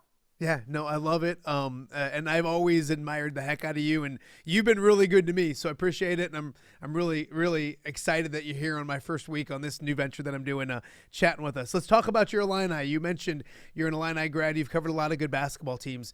Last night, let's just focus on last night. Without their best player, they beat a team in Penn State who's not an upper echelon team in the Big Ten, but solid basketball team. And they pounded them by 41 points, Jim. This team is playing really good basketball. Yeah, they are an offensive machine when they're clicking. And right now they're clicking, you mentioned without Kasparis, but, they got Kasparis who's been pretty consistent. They got Kylan Boswell who's been pretty consistent. They got Trey White who's been pretty consistent. 3 guys who are pretty darn good. And then the depth, and you see Humrickhouse, you see Morez Johnson yesterday. I mean, when you see them on the court, their length is kind of staggering. I mean, they are really big and skilled, and I know that's something Underwood really stressed. And I still wonder about their youth and their consistency. Great teams are consistent every night, but as far as potential, they have as much potential as any Illinois team in a long, long time. You mentioned Morez Johnson last night with 20 points. He's supposed to be 18, 19 years old. He looks like a grown man. And you're seeing it with him. How excited is that, or how exciting is that? Because the normal parts, but I think the depth is going to continue to make this team better and better as they get through the season. Well, and he's what we grew up with. He's a kid who committed to Illinois when he was a sophomore, never wavered, a high school kid in Illinois, Mr. Basketball, who wanted to play for Illinois. He's one of those great stories we don't see very often anymore. And, you're right. He's like 6'9", 260, 270. He's chiseled. He looks like a grown man already, and he loves rebounding. I think you coach some youth sports. I've coached youth sports. I always say to my kids who played youth sports for me, if you rebound, every coach in America will play you. Junior high, high school, college, if you rebound, everybody will play you. And Morez has a little bit of that Rodman where he's like, I want to get that ball. And that rebounding aspect and the putback. I mean, they didn't run a lot of offense for him yesterday. Yeah. He hung around the rim. He got rebounds. He got putbacks. He got alley-oops. And he wound up with 20 and 11. And that's, again, that's another element. Kasparis can get to the rim, and Humrickhouse can shoot the 3, and Trey White can do a little bit of both. And you get a garbage man like that who embraces the role. Embracing the role is so important. And they do have some depth, and then he is certainly adding a piece. Yeah, you play defense, you rebound, you'll be able to play basketball for a long, long time. I haven't gotten to see KJ in person. You have. Lottery pick, and I heard about that, and I heard this kid's really good. This kid could be a lottery pick, and sometimes you roll your eyes because you never know if the hype matches what's coming. Jim, he's living up to the hype. He's really, really good. He's a freshman. He's not like a 22-year-old who moved in here from Europe. Most 18-year-olds, the game's too fast for him. They play too fast. He is so poised and so under control and sees the floor so well. And he does some things that are almost breathtaking, where you're like, you compare him a little bit to Luka. I know it's the European cliche, but he does some things, Jokic, they look like they're playing in slow motion. How did he get that layup? How did he, the game against Washington's tied with a minute to go, and he goes and shoots a layup. You don't see that very often in the half-court offense, but he sees the floor and sees the pieces of the floor. He's a savant in that sense. I mean, he really understands the game at a level that is amazing, and he is a hard worker, man. He when they lost to Tennessee, man, he staggered off the court. He was so upset. Yeah. And since that Tennessee game, he's had 20-point games. He's controlled games. He's a worker, man. And what a find he's been for Illinois. Again, sometimes I watch Illinois and I'm like, gosh, just think about how good they could be next year. Well, it won't be a next year. A lot of these guys will be gone. So you got to love it. And it's, they always say it's speed dating recruiting. Well, it's kind of a speed romance. I mean, you got to love this Illinois team now because they're not going to be here next year. That's a great point. Talk to me about what Brad Underwood's doing with this program, because I feel like he's a chameleon, or he evolves better than most coaches in college basketball, because it was heavy transfer. Now there's some Europeans, some freshmen, still some transfers. He's embraced college basketball the way it is now. Jess Settles was on the show yesterday, and that's one thing he kind of talked about, is that he's done a good job of evolving with college basketball. You got to give that guy credit, because he continues to bring the best team possible each and every year. You mentioned the future. Some coaches used to build towards that future. Yes. You can't do that anymore. It's what's happening now, isn't it? Yeah, and Underwood talks a lot about his junior college days, that at a junior college school, you're at most you get a player for 2 years, so you have to recruit quick and change your roster. And he likes the jigsaw puzzle. He likes putting the pieces together. He likes seeing how it all is going to work. And, I think his son Tyler gets a little credit. His son Tyler has really tried to say, let's be more NBA-like. Let's be more one-on-one-like. Let's spread the floor. Let's shoot threes. Let's play more like an Oklahoma City Thunder type team. And I think players embrace that. And I think it probably is a little bit easier to teach. I mentioned to you before we went on air that I watched Drake yesterday, and it was fun to see Drake play pick and roll and go backdoor. And Illinois doesn't do much of that. Illinois does a lot of one-on-one, a lot of breakdown, a lot of our five guys are going to beat your five guys one-on-one. And so, but yeah, I give Underwood a ton of credit. Again, if you don't adapt, you lose. And he has adapted. He has embraced the changes. Obviously, Illinois, and we're starting to see it in football, but Illinois has done a nice job of building an NIL nest and has been able to get some pretty high-level players who, we don't know all the financial obligations, but they're obviously getting some money. They're obviously getting some donors who are helping out. And Jim, I say nowadays, the most money some of these kids are ever going to make is between the ages of 18 and 22. And you have to take advantage of it. I know there's the old school, and it is weird. There's weird parts of it that I don't love, but you can't fault these kids for making as much money as they can in a prime part of their life. I honestly think very soon there's going to be no freshmen, sophomore, junior, and seniors. I think Brock Harding can sign a 10-year contract to stay at Iowa. I really do. I think they're going to say, somebody's going to take him to court and say, look, I'm making $300,000 and as an Iowa senior, you're telling me since I graduated I can't stay?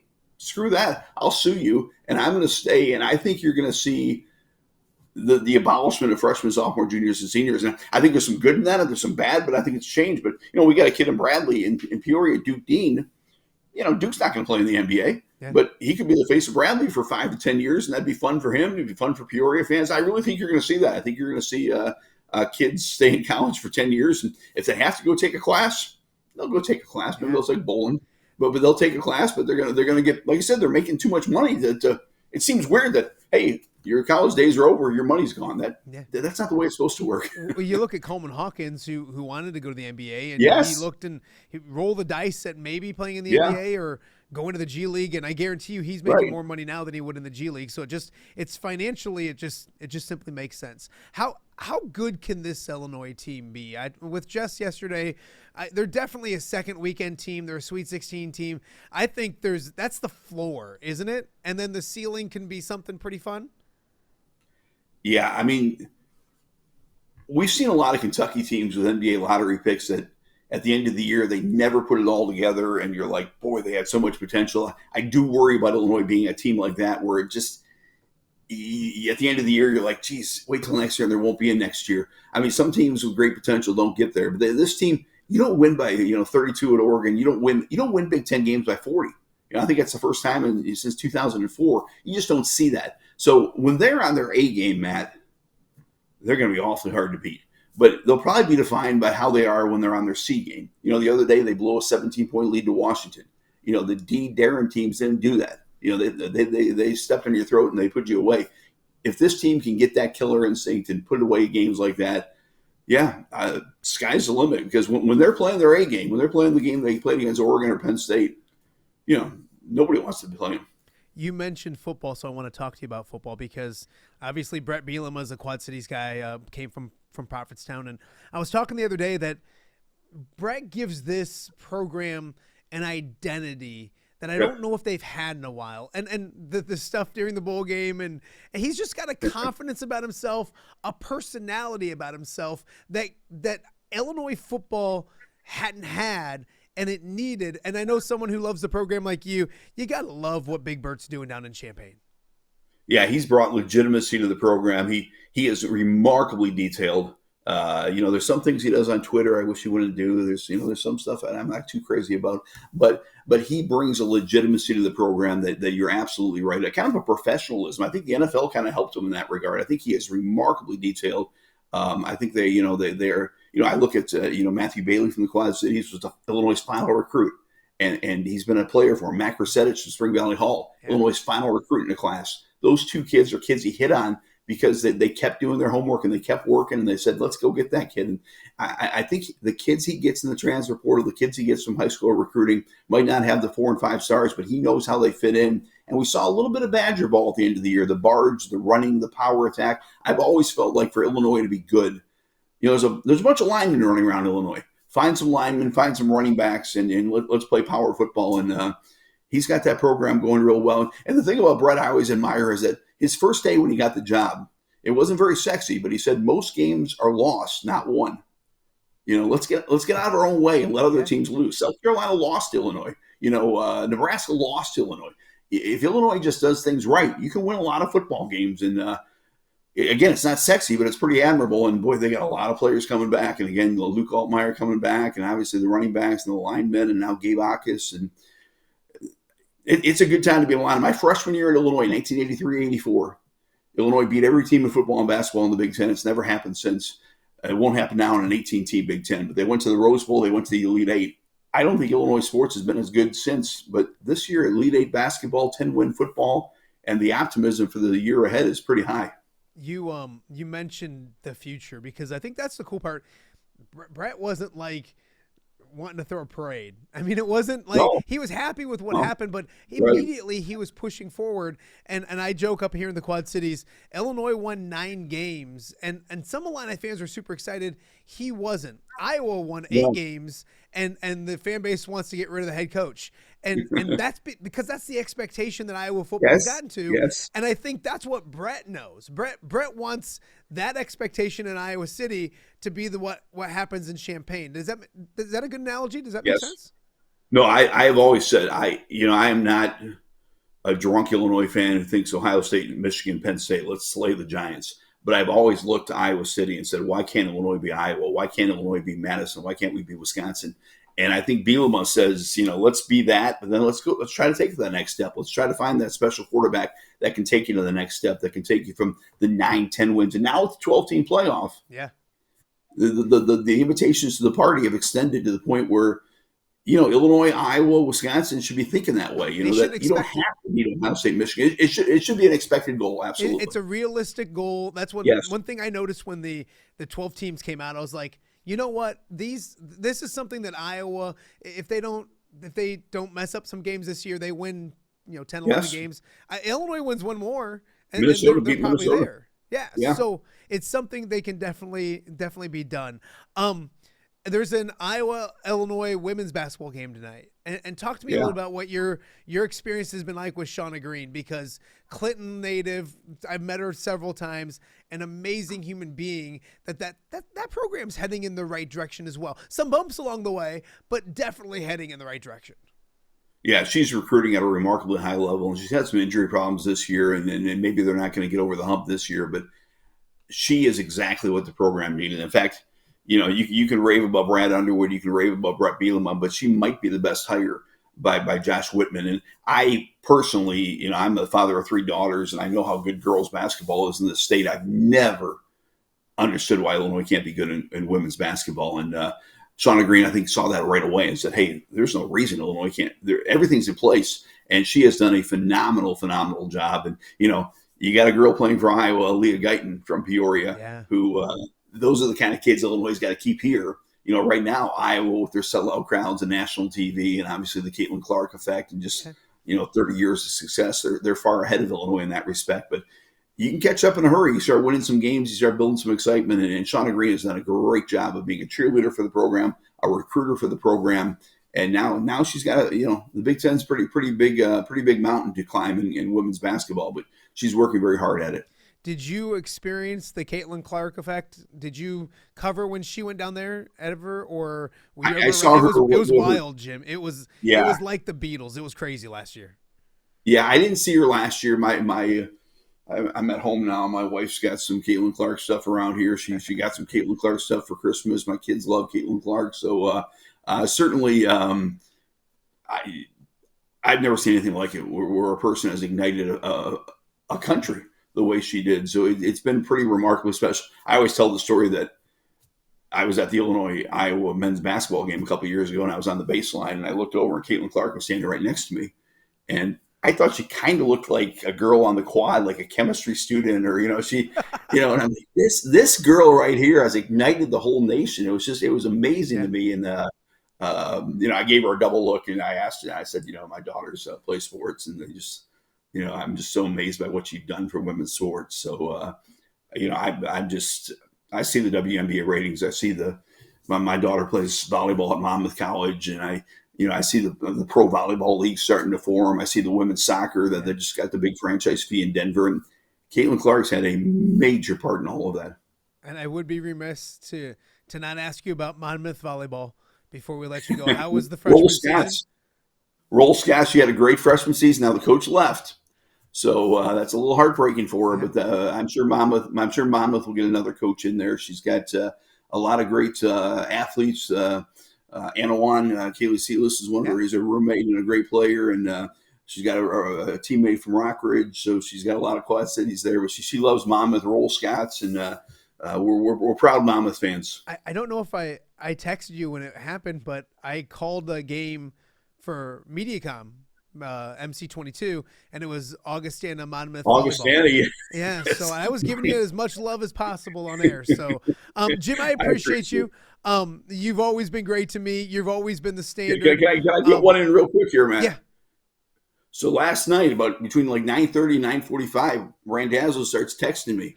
And I'm like, dude, this guy is retired. This guy is out of the TV grind. I was going 100 miles an hour. I just got back from the Bradley game. I was monitoring the Illinois game. I was editing like 8 tapes. And you're texting, things are going well. What time can you join me tomorrow? And I'm like, Randazzo's in his pajamas at 9:30 at night. I'm going 100 miles an hour running into walls trying to get TV. And I almost retired. I almost said, I should do it. I should do what Randazzo's doing. I'm proud of you, man. I'm proud of your journey. Hey, don't pin that on me. Don't let me run you out of the business. All of Peoria would be up here with pitchforks, ready to kill me. No, you know what they always say? There's life on the other side. There is, and then there's some things I miss. But being able to do this, it's the same thing, just in a different platform, different venue. Different time, Jim. That's the big thing. Yeah. I was watching a freshman basketball game at Sterling last night at 5:30. Something I could have never done a few months ago. So always appreciate you. You're an outstanding friend, and I'm gonna make you do this a couple times. You're not off the hook. We're gonna do this often. It's easy enough to do. I enjoy your stuff. I wish you the best of luck. Happy New Year. I know it's a big year for you and the Randazzo family. So you've always done it 100% first class. I'm sure you'll do this great, and always a pleasure, buddy. He's the best. Jim Matson joining us on Off the Air. We got a lot more to get to. Greg Armstrong's back with us. We got more to get to right after this. View from the West, the podcast covering Illinois high school football. It's going to be a hard-hitting game. It's going to be great football. Weekly analysis and reaction from the western side of the state of Illinois. This is the game we had circled when the year started. Follow along on YouTube and subscribe wherever you listen to podcasts. It's big-time football out there tonight, and I know we can play big-time football. View from the West. We got you covered.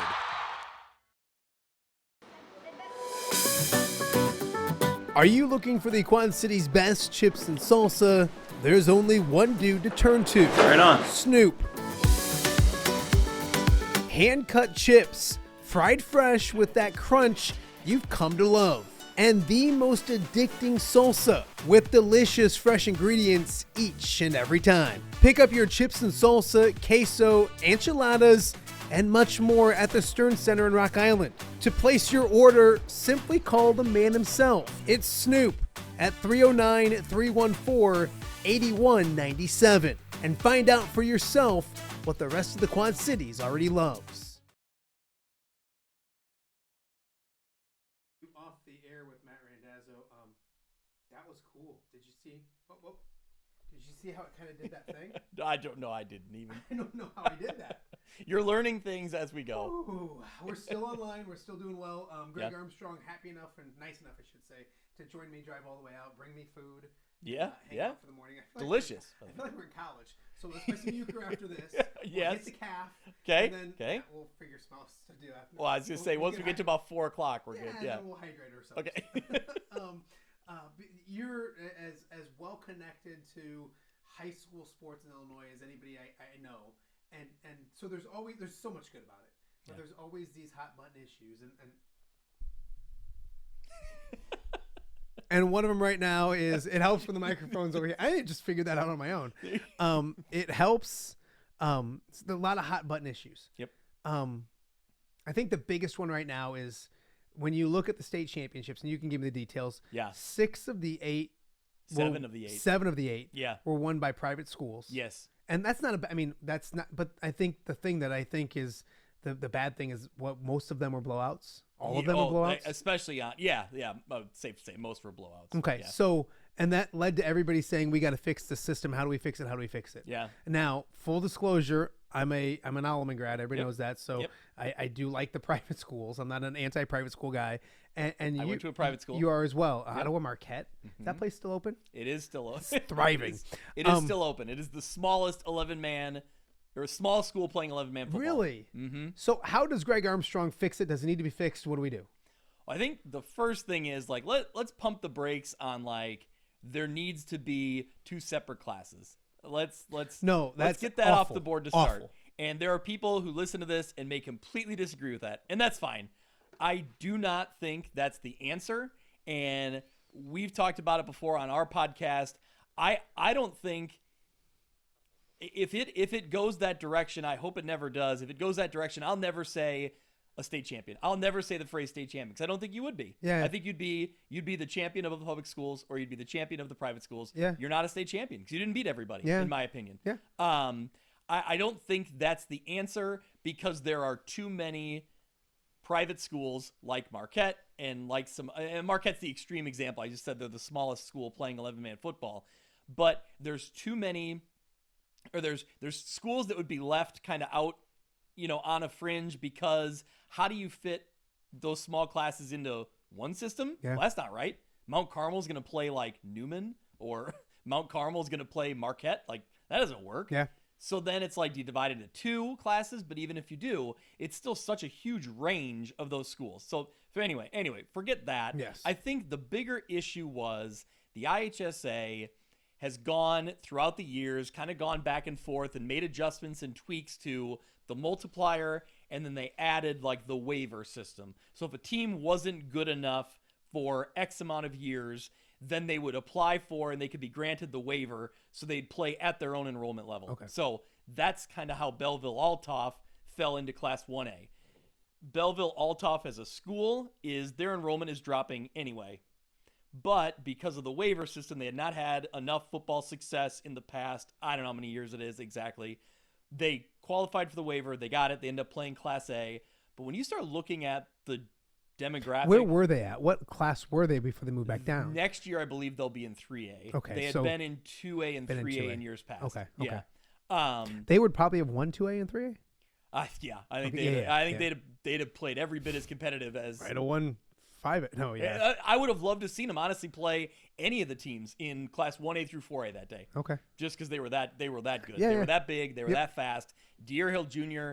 is probably going to go down as one of the best players I've ever That's seen in the person. kid going to Oregon, the running back? Yeah. Okay. I mean, he was the way he moved laterally so quick and so just deceptive, and then the speed burst after that was just So they wow, it was weren't another having level. success to get the waiver. They hadn't had the success in recent years? It goes in 2-year intervals. Yeah. But yeah, they had not had a lot of success. Okay. This I could go back and look at their year-over-year history, but yeah, they'd not found a lot of success. They have now found success, and you start looking at, and I don't want to pinpoint just this one school, but you look at their geography, their demographic of where they're laid out compared to Lena Winslow, the team they played in the state championship. It's night and day. Mm-hmm. It's unbelievable that Belleville is a community of 40,000, but then you start looking at they're only 30 minutes ish away from St. Louis. Then you also have like Collinsville, and there's a couple other cities in that area that are pretty moderate to big size cities right around them. Yeah. So it's like who they The can pool draw from. to- yeah. The pool they can draw from is so much more than Lena Winslow or from these 1A public schools that are in a rural area. Yeah. It's just it's crazy to me that It's Lena and Winslow. yeah, No relation to Carl Winslow. No. Never done that bad joke before, but It was pretty bad. yeah, awful. I didn't go Eddie Winslow, Laura Winslow. All right. Anyway, So I think that what needs to change is, and they've already gone. One thing that they tweaked already is they're going to go year by year. and that has to. Yes, I don't understand What's why the big school in Chicago that like their enrollment has like exploded. So they to went from where- being like a 3A to like an 8A. Yes. but they're still playing in 3A. Yes, because of the 2-year enrollment cycle, which Yeah. is ridiculous. So they're gonna that's been changed, or that will be changed going into next year, which is a big step. But they need to make the waiver much harder to get. Is the problem? So I believe Not just one down year. yeah, not a few, but yeah, I think in my view, I would say you could get rid of the waiver system. So that waiver gets cancels the multiplier, correct. and the multiplier is still a thing. The multiplier is still a thing, and then there's also a success factor, which will move you up another class potentially. So if you have enough success, I believe it's 2 And state that's for championships in a anybody, row. or is that just the private schools of the multiplier? It's private schools. Okay, so non-boundary schools. So let's take a team like Rochester, who was always there, and you cannot tell me they weren't getting kids from Springfield and all over the place. It's just free ride, free game. Yeah, potentially. That's I don't know. that I think, and I get it. I totally get it. I see the results. I get what people are saying, but I think the frustrating thing is like it's not just non-boundary schools or private schools. Like I get that you have to change. There's the rules in place, but like if you want to go play high school football someplace, you can go play there. You can figure out a way to get it done, and they do. And if you're a public school, it's not a big deal. Like transferring it happened. Heck, the Iowa side, we won't even get started on that, but it's just a free game. Here it happens, and like Rochester and I'm probably misspeaking, but I could have swore when they were rolling, they had open enrollment down there too. I don't know. No, I don't think so. I mean, I think that But as anyways- a public school, I think you had to, play within your district. Gotcha. But who knows? There are certainly public schools in the state that probably have some kids on their roster that they got creative to get them there. And what is it? Do you know in Illinois, if you go from, let's say, Rocky to Moline, do you have to sit out? I don't know the transfer rules exactly, but yeah, I believe there are. But not a year. I think it's if you go from a public to a private, Yeah. you got to sit out an entire year, calendar year. Yeah, or like one sports season, or I don't think it's an remember how it entire is now. year. Okay. I Yeah. think. Yeah. We should have researched this more before we got into it. But with that being said, so I do agree with the, figuring out the quickness of changing things. The 2-year thing was crazy. Yep. I also like, and I did a sports line on WRMJ with the Taylors. God bless those guys. Good Great. people. Yep. And Jim, an Alleman grad, did bring up the fact that like, some of these schools almost lost in the semi. They were closer games than just the state championship games.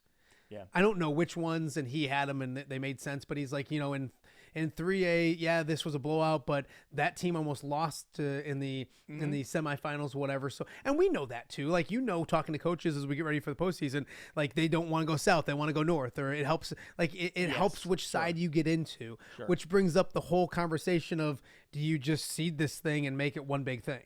I think you should be seeding 1 through 32. I think it's more fun. There's more kind of adventure to go play teams you are unfamiliar with. Whereas in the 1 through 16 North and South, you don't see the exact same teams every year, but man, it's pretty close. You're going to end up seeing familiar names more often than not. And it's like, I think it's more fun in, putting the whole state against each other, Because I can remember back in the day, like there'd be times when, and it's been a minute since, and this isn't any offense there, but we don't have a ton of teams going to state anymore.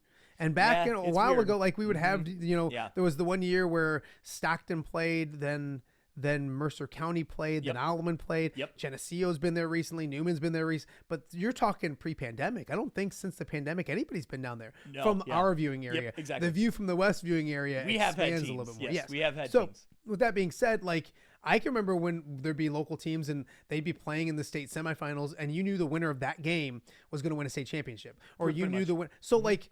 I know we're focused really on those state championship games, and it does the narrative of the private public because of what they are. But like, there's other years that you knew the matchup wise just because of the seedings. I think that would help alleviate the look on a Saturday when it's 7 out of 8. I think, yes. I think if you went... A little bit. I'm not saying it's going to be a quick fix, but I think that would be part of the solution. If you went 1 through 32 and you had the multiplier in place, yes, I think that it levels the playing field out for everybody across the board. It's there's no system I don't think is going to be perfect. Somebody's always going to have a gripe or a small complaint, but I think in general, those kind of small tweaks, I think would go a long way in kind of creating just more competitive football the later you get in the season. That should be the goal of it, right? Like, the state championships should be a celebration of the season, and it should be competitive football. It should be great games. It goes back to college football we just talked about. We want to see the best national championship game. Absolutely. And if you just pick 2 teams and do it, so like this is the same thing. I don't want to see the state championship game being played at somebody else's stadium on the Saturday before the weekend, Thanksgiving weekend. I want to see it actually on the thing. So I think that's the main focus moving forward. Boy, we can talk a lot about this throughout, and I know you'll continue to do shows throughout the off season on these type of topics and all those kind of things. Promote the show one more time that you have, View from the West podcast. Yeah, so View from the West, you can find it on pretty much anywhere you listen to podcasts. We come out with an episode during the regular season. We'll come out with a regular episode on Tuesday morning, and then again, our Instant Reacts podcast will be on Friday night. Maybe live Friday nights. We're going to be doing a lot of different things. And that's what I'm excited about too, because we're going to work a lot together. People have always asked me like, hey, so what's this show going to look like when I go to do it? And I don't know, but I know there's the high school stuff is super important to me still. Yeah. And so like, we'll continue to hit on those kind of things too. And I think working and doing relationships with yourself and other high school focused entities will help me out a ton and help each other out. So come Fridays during football season, you're going to see Greg Armstrong, and you're going to see a segment of the show, a big segment of the show, be on the high school football leading up to that night. I'm probably going to have to do one for the Iowa side as well. So that's why I got to figure out something with Bobby and all those kind of things. So so thank you for coming in. Yeah. Thank you for the trees. And most importantly, thank you for watching me flip out when I was pretty good. You were good. Yeah, you were good. I wasn't as... Is it better that it was me and not like someone who was very less... I don't want to deal with anger. No, not even that. No, it's nothing less. It's the fact that like I just anger would have just said things to tick me off. Well, not even... But like, if he was already texting me with things to poke. You're literally off the air. Like, just shut up. Oh, that's good. Yeah, that's good. Yeah. All the times he gets hit in the head and he still gets a good one every now and then. So I want to thank Greg for coming in. We're through 4 or 5 of these for this week. Coming up tomorrow, Andrew Lehman. God, I hope everything goes good for Andrew. Andrew Lehman will be in the house tomorrow, tournament director for the John Deere Classic. We'll talk about the John Deere Classic, what it's grown to, concerts on the course, all those kind of things. I doubt I'm going to get an announcement when it comes to the concerts this year. But that'd be kind of cool. That'd be kind of cool, right? Yeah, that would be cool. So Andrew Lehman will be in the house tomorrow. Also, Casey Kreider, doing great things, still in the NFL. 9 years in the NFL as a long snapper. He was with the Giants this past year. Former DeWitt Saber, like DeWitt my wife. Saber. He said he hasn't been home in a while. So we'll have more with Casey Kreider. His story is awesome. So he's on tomorrow, and we're efforting maybe chasing down Gary Thrapp maybe or somebody like that to talk about the girls shootout coming up this weekend. So one more big show to get to. I want to thank Brock Harding for joining us. I want to thank Jim Matson for joining us as well. Thank Greg as well. Thank you first and foremost for watching. If you haven't subscribed, we're getting close to 500. Please do so. We're going to blow right past 500, work our way to 600. So thanks so much for watching. We will see you guys tomorrow.